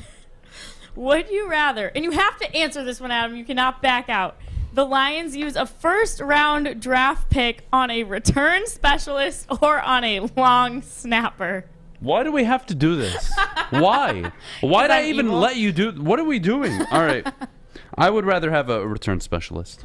Of course. Why? Obviously. Well, they can score points. What the hell is my long snapper doing? Adam, you could draft Adam as a long snapper. Listen, I would take the return specialist because, number one, we need wide receivers. He could probably slide in and catch balls for us. So, return specialist, why not? Yeah, I mean, Devin Hester was like a micro wide receiver, but he was the return specialist. If you can get somebody like that, score points? You can take one, sure, but it's... he played 12 years, had like 16 or 18 touchdowns. That means you're only getting a touchdown a year out of him. So, my goodness, what are we doing? What are we doing? I don't know. At this point, we just lost the long snapper from the last 17 years. Might not be a bad decision. I don't know. This is such a weird question. I don't even know where to go with this. Oh my. Okay, what would you be more disappointed in then? Them using a first-round pick on a return specialist or a long snapper? I'd be teed off if we had Don Mullenbach back for the first round. You know what I mean? Like that just doesn't make sense. Nobody wants to. What was the guy's name? The Mule? Yeah. Don Mullenbach? Yeah. You're not taking Don Mullenbach in the first round. You're not. But he was now. Adam. He's a Detroit legend. I could draft a corner and turn him into a return specialist. Yeah. No, that wasn't an option. Well, I can be creative. And you can find a dude off the street to do the long snapper. So you know what I mean? It works both ways. You don't need to draft him. I would take Miguel Cabrera over a long snapper in the first round. He might be a pretty good long snapper. Who knows? Oh my goodness. Is that it, Kennedy? Do you have any more? That's it for this segment. Coming up next, our Lions insider Corey Woods wrote an awesome article. But first, Jeff, do you have a friend to tell us about? I do. Since 1919, Coast has pursued one mission: to make the working professional's job safer and life easier. Today, Coast Lights are a favorite amongst tradesmen and women, outdoor enthusiasts, first responders, and more. Visit coastportland.com and use code WSN20 for 20% off your purchase. They stand by their products and back them up with a lifetime warranty. Buying for your whole crew? Sign up with the Coast Crew to take advantage of special discounts, early access to new products, and more.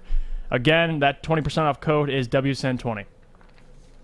Welcome to the Call Sam Chopper Shop, where you can win a custom-built chopper while helping our veterans at the same time. Watch as the Bad Pig Custom team turns this bike into a one-of-a-kind classic chopper. And when it's finished, we'll be donating the bike to Volunteers of America Michigan to raffle off in support of our vets.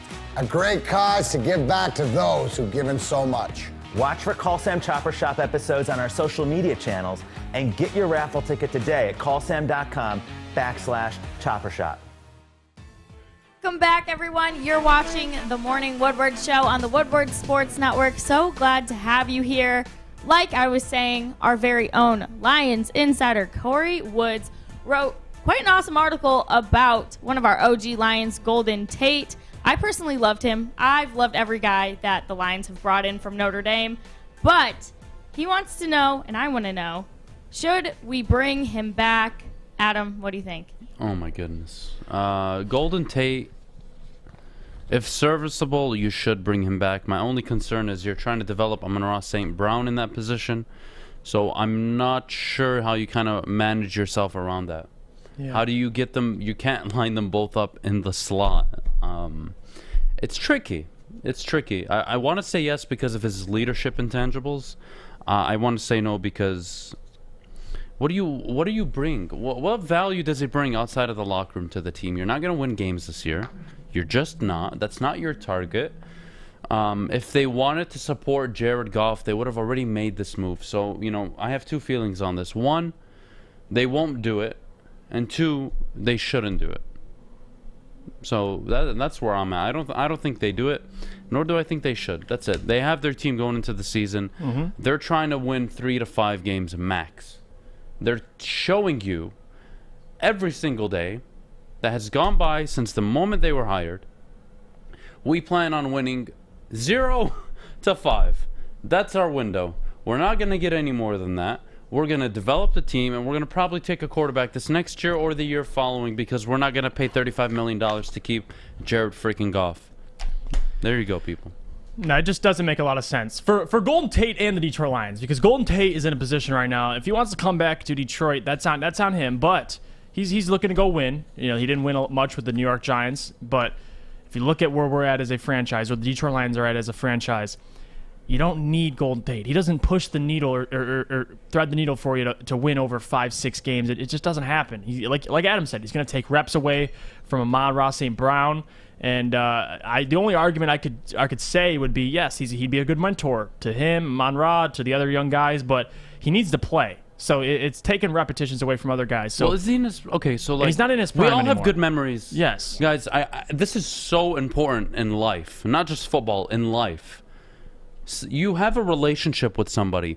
It was nothing but good. Did you give him away for a garbage trade? Yes, but that was a different. Just as a fan of the Detroit Lions, you have a very good perception of Golden Tate.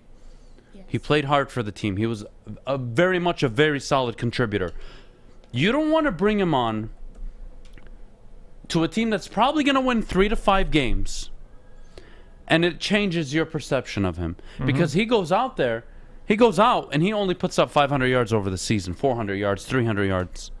And you're like, why the hell are we paying this guy? You don't be very careful double-dipping into a previous relationship. You had it was good, you moved on, cool. Leave it in the past. You don't bring Golden Tate back unless Tyrell Williams, week 4 or 5, has a season-ending injury. Because if Golden Tate was good enough, don't you think he'd be on another team right now? Don't you think he'd be wanting to play for a contender? Don't you think if the Rams maybe lose Cooper Kupp to injury again, that they might consider getting him?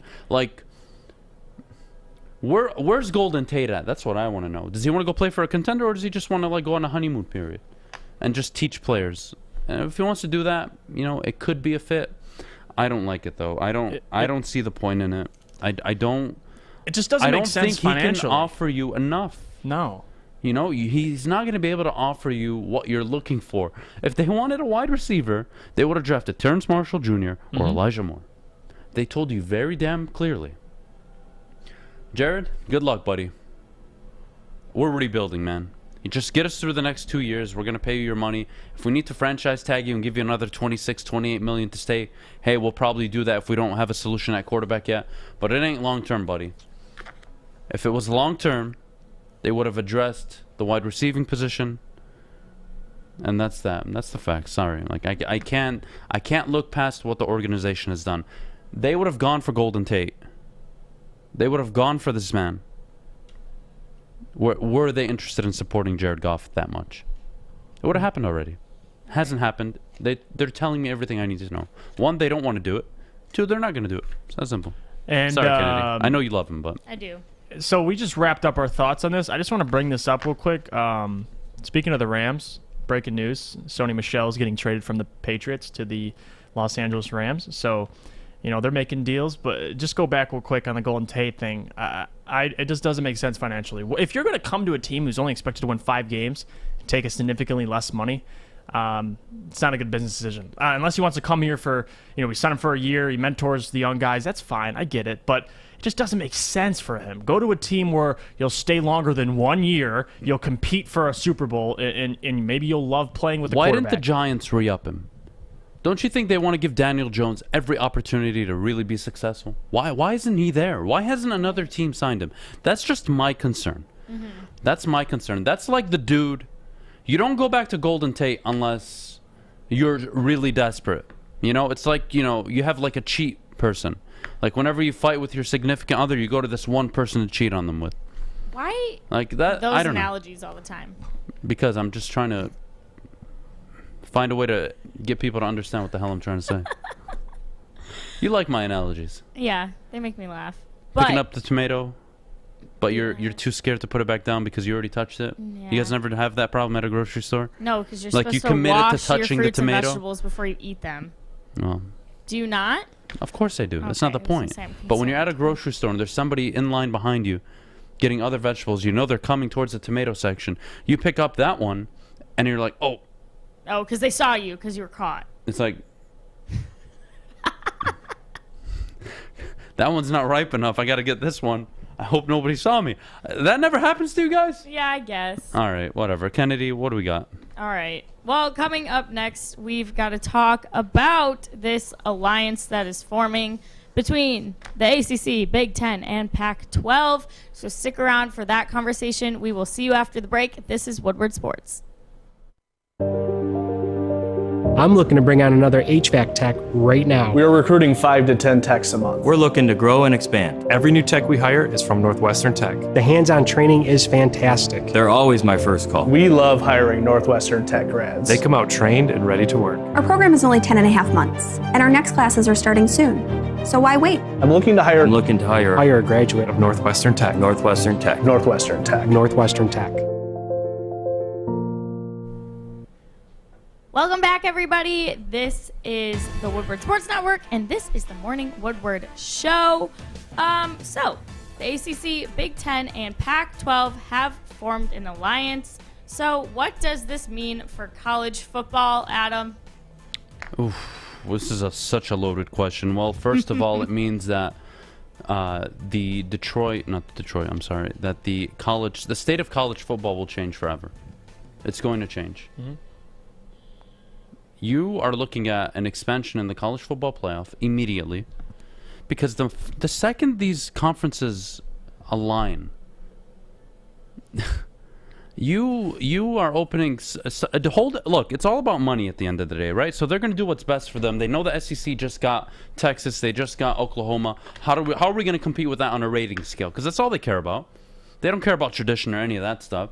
So ACC, Big Ten, let's try to figure this out. Pac-12, let's really try to figure this out. Let's see what we can do to salvage our income. That's all this is about. They'll expand it to 8 teams, and what will happen is the 2 teams that make the championship game, more likely than not, will get 4 spots. You'll have 2 outsiders, and then you'll have 2 from those those mega conferences, whatever you want to call them, in the near future. How does it change college football? I don't think it changes much, unless they turn it into like one conference, right? Mm-hmm. So you have the North Conference and the South Conference, and then it's like, it's complicated. It's very complicated. I don't know logistically how they're going to make it work. What I do know is this is a ratings battle. How are we going to be able to sell big media TV deals? Yep. If Alabama just gets to play Texas and Oklahoma every other year, that's a big national draw. Mm-hmm. Michigan now need to play Clemson. Hey, Clemson, we got to play you guys. This is about money now. Like, we'll expand the college football playoff to 8. That way, if you guys lose 1 or 2 games, we'll get you in. Don't worry. But we need to make money. I need Miami to play Ohio State. I need Ohio State to play Clemson. Mm-hmm. I need USC to play Clemson. I need USC to play Ohio State. I need USC to play Michigan. It's all about the ratings. It's a smart move business-wise. How does it affect the athletics? Or it doesn't. It's all about the money. It affects the financial impact for all these schools. They're not making this decision because they're trying to improve the football product. They're making this decision because the SEC is the most dominant conference, and the last thing they need is the SEC branching off and nobody nobody makes money. Only the SEC does. It's a smart move. I like it. I can't say I don't like it. Honestly, it comes down to if it makes money, it makes sense. And this makes sense because I did read they're working in a collaborative approach. It's good for college football because, like Adam said, the SEC making that move to acquire Oklahoma, Texas in a couple years, they're going to make money. So it's these conferences just pivoting, and it's their chess move. You know, obviously the Big 12 was left out of this, but the SEC is the big brother of college football, and these guys are trying to stay competitive with them. And like Adam said, unless they combine and really make it so, you know, you have Michigan's playing, the Clemsons, or whatever the case may be, that's what people want to see. And that'll come down the line. I truly believe that. But for right now, it makes sense, and I think this is the direction we're going in. So far, it's just an alliance. You know, in the future, it could be a complete conjoined one, you know, conference. So who knows? I like this though, because college football, especially with the NIL, all these athletes making money, like they're feeling the pressure and they're getting things going now. Like teams are, you know, Alabama's now going to play Oklahoma, like Texas. Like these are the matchups you want to see. So we'll see. But for right now, I mean, the Alliance, we saw it coming, and it should pick up, you know, as the years go on. I think the Oklahoma-Texas thing was a big shock to everybody in the nation. I don't think anybody saw that one coming. When that was announced, all the commissioners and the other conferences called each other like, oh shit. Mm-hmm. Oh shit. Why do you think there's the Big Ten Network, the ACC Network, the SEC Network? Why? Money.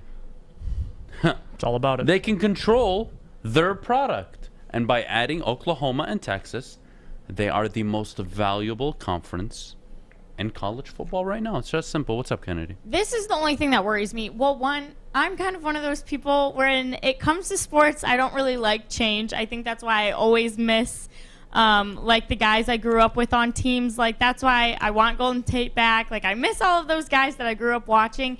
And this kind of feels the same way to me. If this ends up happening and like, I don't know, say the Big Ten gets eaten by, and they all just become like the ACC whatever, and they divide it up, I'm going to miss that Big Ten championship that I get to watch every year where Ohio State's always in it. Obviously, Ohio State fan. But like, and they play whoever. Like that's always a big game for me. That's always been fun. So but they don't give a shit about that. I know, but what they care about is how are we supposed to compete with the SEC? How?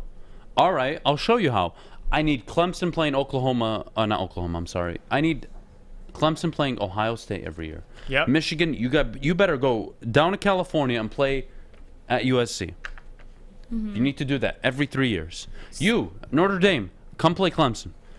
Notre Dame, come play. Like, Notre Dame is in such a difficult spot right now.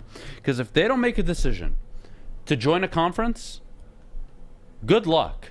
You don't want to be an independent team when there are 2 mega conferences, and I guarantee you 4 to 5, maybe even 6 on a good year are going to make the college football playoff once they expand it to 8 teams. Yeah. They will.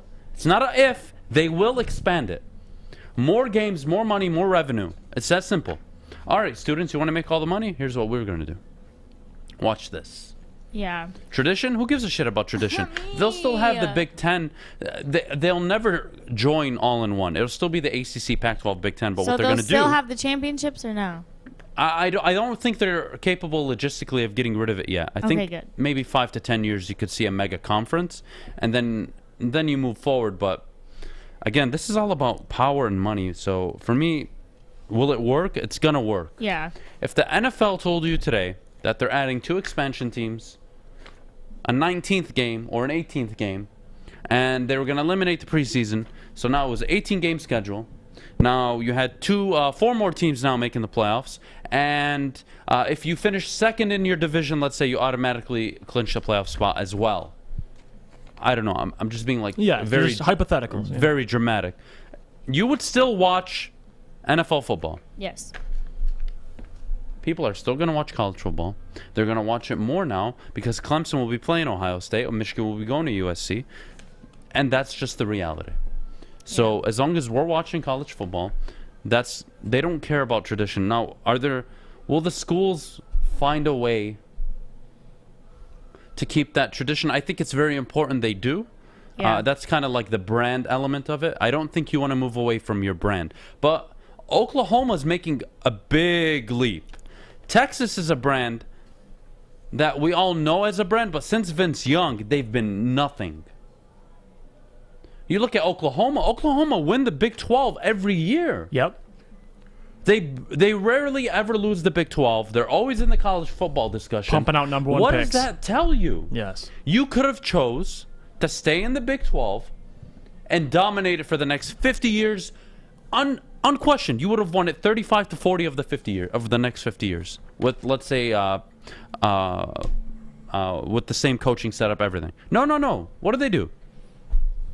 They go to the SEC, the most difficult conference in college football, and they're telling you, winning the Big 12 isn't that important.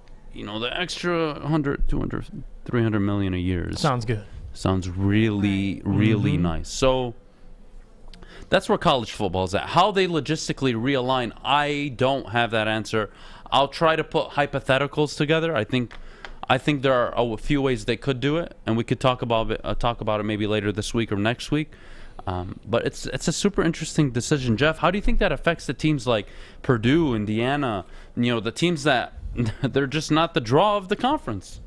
It's going to be tough for them, and they got to start. These teams have to start being attractive to the average fan, the college football fan, because, like you said, now that these conferences are pivoting and doing moves like this, there's going to be matchups people want to see. There's going to be big games on television, and it's going to take teams like Purdue and them to start getting recruits and start being appealing to these guys, because Oklahoma going over now and joining the SEC and Texas doing that, like, they're still going to be the attraction for everybody that try and get to those big colleges. So, it's not much they can do, to be honest, Adam. I mean, like you said, at the end of the day, the big point we're trying to prove and drill in your head is, if it makes money for these guys, it makes sense. So it comes down to that. It doesn't matter what we think or anything. It's them just adjusting to the moves the SEC is making and moving on and trying to have success. Oklahoma is telling you, we don't care about holding a trophy at the end of every single year, saying we are the Big 12 champions. They could care less.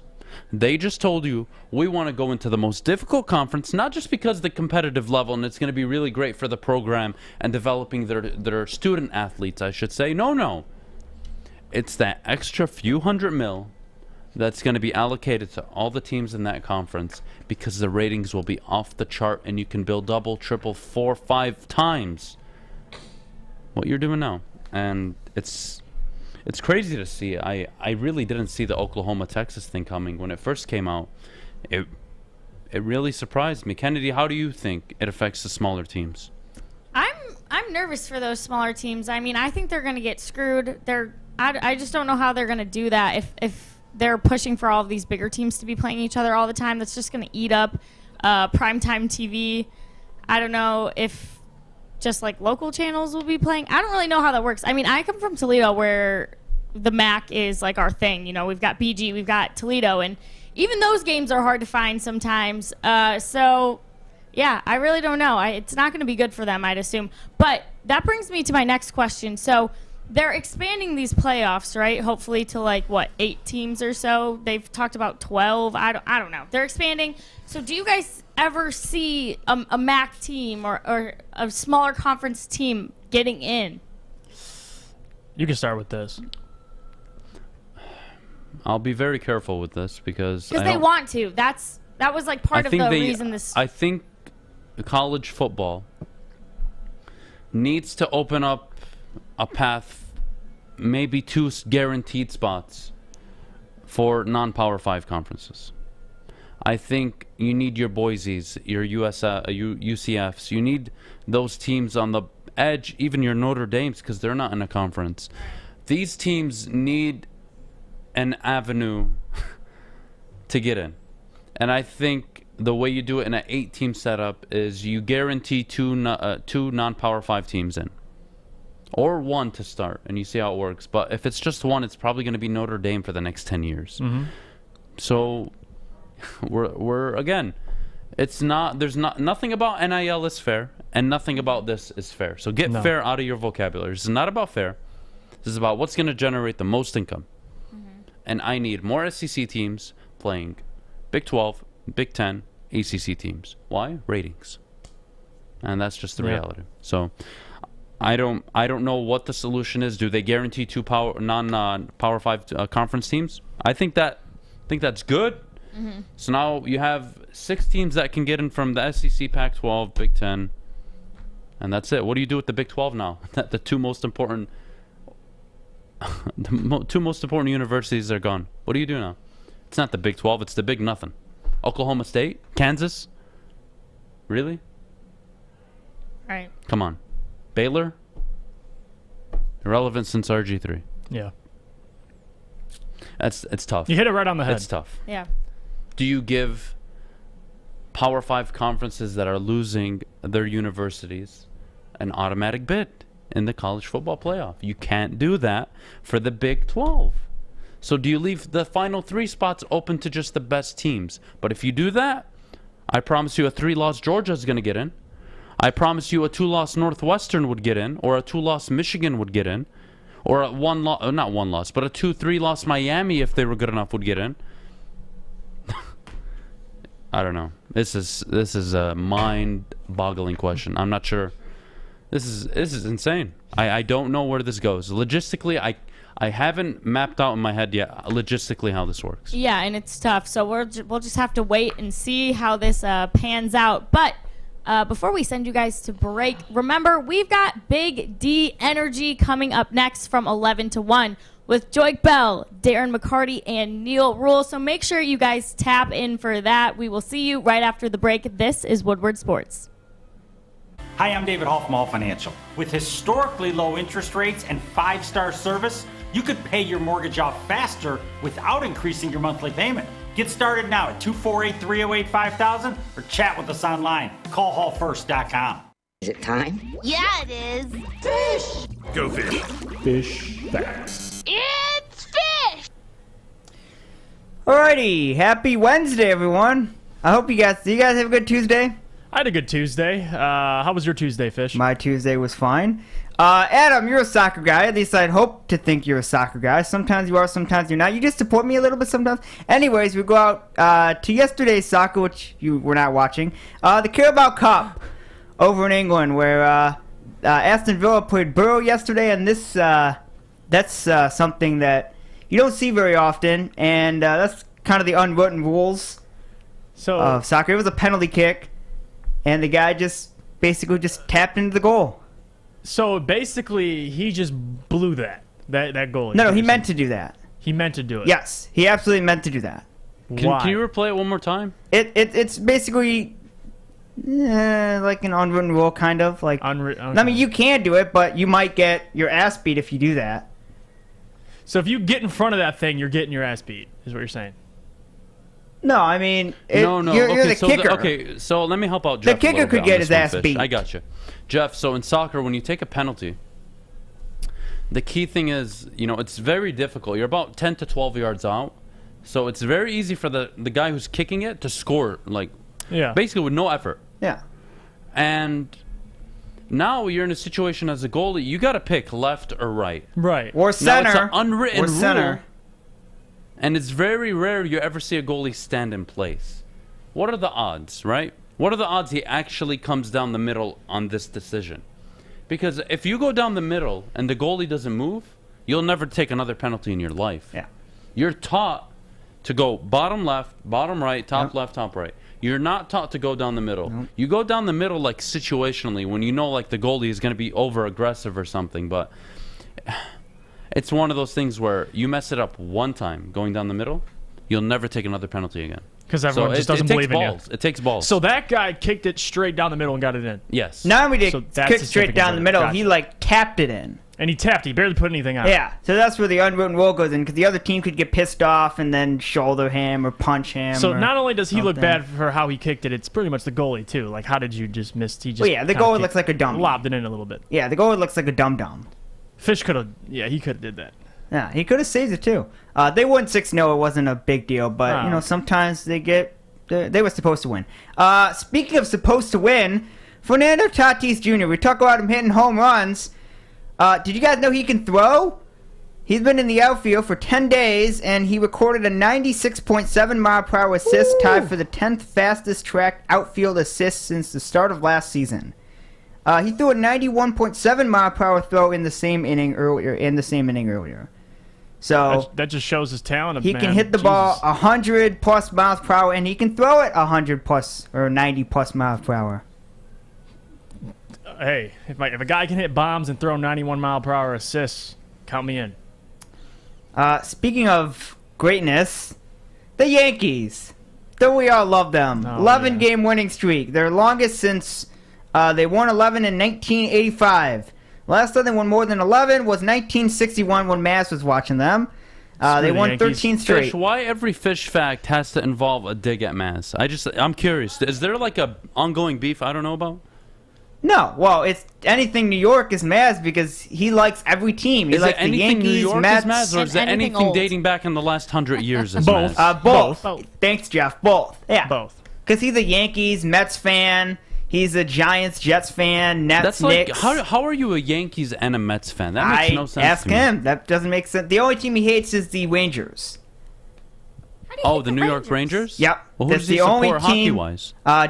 Devils because they're Jersey, but he likes the Devils and Islanders. The only team he hates that's New York related is Rangers. That's too many teams to keep track of. I would go insane. And by the way, he also likes Detroit teams, so you got to count them too: Pistons, Red Wings, Tigers, Lions. That is a very interesting. So he's got like individual. 20 God bless teams you, he Maz. likes. But and I mean diehard likes. Like he doesn't just like I don't them. know if he's like a fan of all those teams. No, but he's yeah, a diehard. He likes them. He diehard of all of I them? think so. Yeah. I got to talk with Maz. He always talks about his Jets and my Jets. Just God darn it, and he gets pissed off, and so I think he's a diehard for all those teams. I don't know how he keeps up. Oh, hey, Easy just said he's a Cowboys fan too. Easy, is this No, true? he's not a Cowboys No fan, but he way. respects. No, you're he lying. respects the Maz respects the How do you Cowboys. He respect- does. What He respect respects the do you Cowboys have? and said that they are America's team, and They he are says Amer- the NFL ratings are better when According the to who? Cowboys play. Why we have? So won, that's Maz's thing. The Patriots are America's I don't team. necessarily think he's a Cowboys fan, but he respects the Cowboys and said they're America's team. They're good for ratings. And he says, just look at them. They get great ratings when they play on Fox at 4:25. Okay, yeah, they May do. or may not be wrong, but You know what? I can't disagree. They do get great ratings. I am so impressed with the Dallas Cowboys that they have sucked for the last almost 30 years now, and they somehow still draw the ratings. I love it. I love it. Like the Cowboys are so similar to the Detroit Lions. Every season they get you. They get you. They're like, oh my goodness, this might be the year for Dallas. We might win the. We may not. Oh my goodness. Not only. Oh, we're gonna win the division. Book it. No, we're going to go to the NFC Championship game. We might even make a Super Bowl. That's Dallas every single preseason. And what happens?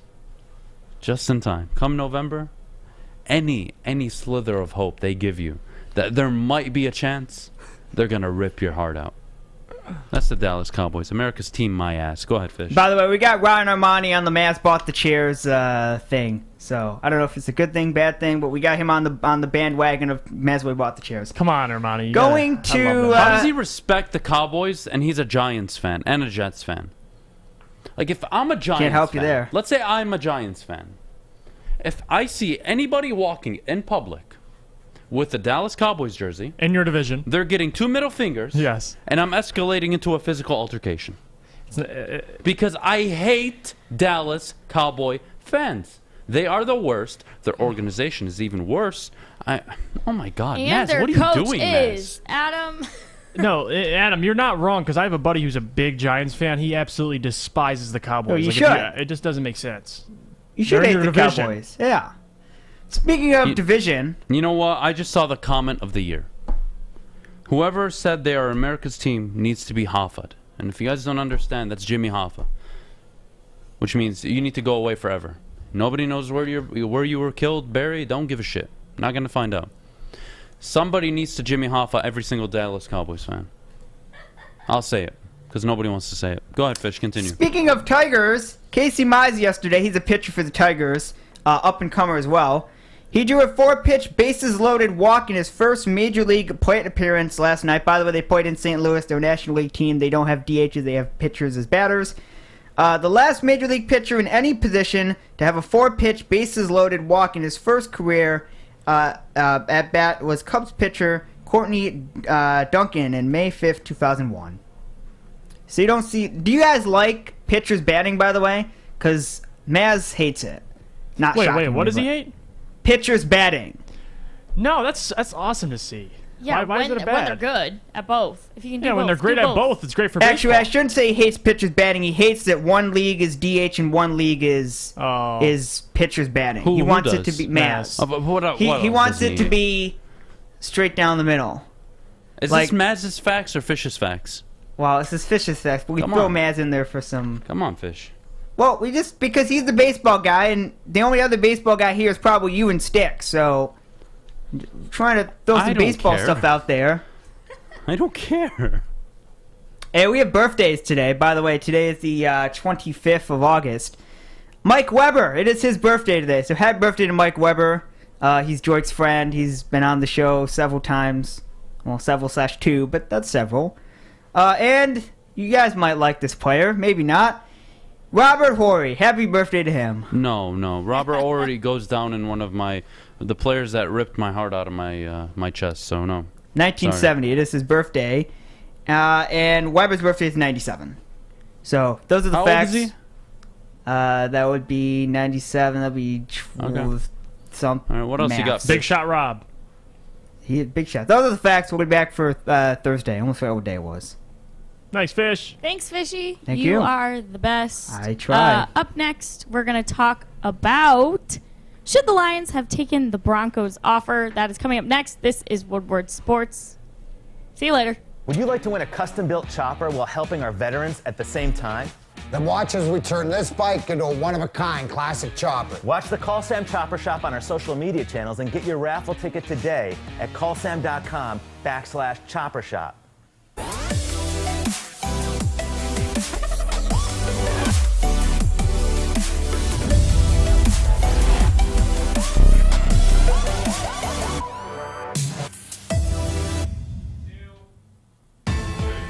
Welcome back, everyone. It's our final segment of the Morning Wood. So glad you stuck around with us. All right, so we've talked about if we'd regret the pick with Penei Sewell, but will we regret not taking the Broncos offer and starting fresh with Sewell and possibly Fields? Let me know, Jeff. Obviously, if Justin Fields becomes like Adham says, compares him, not ability-wise, but Russell Wilson, these guys, if he becomes a great quarterback, of course we're going to regret it. But you can't. But you can't regret it. No, listen, I didn't even finish my point. But why would you regret just not taking Justin Fields? How does it make sense? How does it make sense? You're stuck with Goff for 2 years. I just want to get the logic behind it. Were the Lions in a position to draft a quarterback? Yes or no? That was my. Hold on, let me make my point. So it doesn't make sense. It doesn't make sense because the Detroit Lions needed more than that. They needed to start in the trenches, offensive linemen, defensive linemen. We are such a bad football team. Drafting Justin Fields isn't going to fix any problems. But you can't say that. Let's say Penei Sewell becomes a great left tackle, but Justin Fields is over here putting up numbers, whatever case may be. Obviously, fans are going to say we should have taken him, but. You don't understand. People don't understand. The Chicago Bears have had a team built around that quarterback. It's never had a quarterback. Mitch Trubisky, they flunked on that pick. Nick Foles is horrible. Andy Dalton's not very good. But they've always had a team around him. So my point being, it doesn't make sense. The Lions didn't mess this up. The Lions, they took the best player available, which is Penei Sewell, and they needed, that offensive line. You have Jared Goff, like Adam said, for 2 years. Protect the man. And if you want to run the damn ball, it starts with the offensive line. It doesn't start with the guy who's sitting for 2 years behind you. Justin Fields needs to play. He could play as early as this year for the Bears. I don't see that happening if he were on our team. So it doesn't make sense. No, I think they made the right pick. And I think time will tell. Well, question is, should the Lions have taken the Broncos offer? Now, if I remember correctly, the Broncos were offering 2-1s to move up the 2 spots. And I believe they were going to go for Penei Sewell. Mm-hmm. I don't think you regret that. Let's say they do make the trade. Broncos get Sewell. You're in a position where the Bears either trade up to you, or you take a Micah Parsons, or you take Patrick Surtain, both who have looked pretty impressive so far. Regardless, I don't think you take the offer. I don't think you regret it either.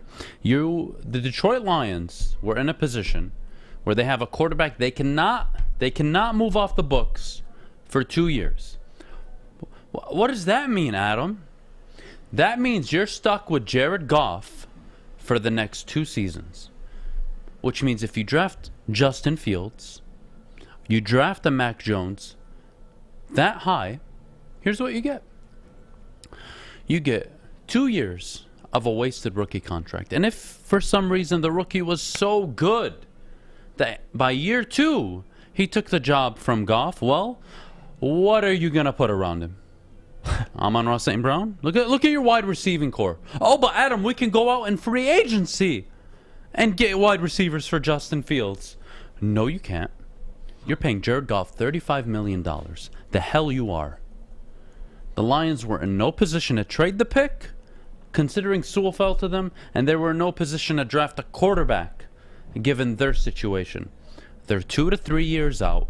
Accept it. The sooner you accept it, the sooner me and you will get along, and you won't have to hate me. But until then, I'll tell you to kick rocks, because drafting Justin Fields was not in the playbook. It's you would have ruined Justin Fields' potential had you drafted him. Let's say you sit him the first year. Great. He learns the offense. Great. You're still invested $35 million in year 2, which means by the time everything frees up, you're on year 3 of the rookie deal, which means you only have a 2-year window to deliver on that rookie contract. And I guarantee you, if Justin Fields was as good as he potentially could be in Chicago, in Detroit, you're giving him an extension by year 3. Which means you don't got money. Which means you're not building in free agency with quarterback or with wide receivers and secondary assets. You're not. You're just not. When are you going to pay Hawk? Yep. When are you going to pay this offensive line? All that you have to take into consideration with the current Detroit Lions situation. Having said that, no, they shouldn't regret it. Whether or not they made the right pick, I could care less right now. In their situation, they made the right decision. They took the best player on the board. They took an offensive lineman. I am okay with that. Move on. I don't want to hear Justin Fields. The Bears traded up to get Justin Fields. Congratulations. Great work. The Lions were in no position to take a quarterback. I don't want to hear it from anybody. Jeff. That's it. I agree with everything you just said. It doesn't make sense.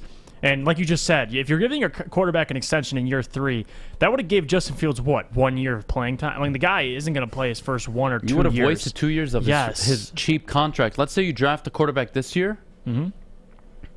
It's great. By the end of his rookie year, Jared Goff is off the books. You still have 3 to 4 years of him. Yeah. And you can build 3 to 4 years out and spend money knowing you don't have to pay this quarterback. And that even if you give him an extension, you're giving it to him in year 2, 3, 4, which means it's not going to count on the books till year 5, 6, or 7. This doesn't make sense. Guys, the blueprint is across the league. Go look at Seattle. Go look at Kansas City. Go look at how all these teams leveraged rookie quarterback contracts and built a very good team around it. That's all I have to say, Kennedy. All right. Well, I'll take that. Good discussion, you guys. We're signing off. We will see you tomorrow. Do not forget, Big D Energy is up next from 11 to 1. We will see you back here at 8 a.m. tomorrow. This is Woodward Sports.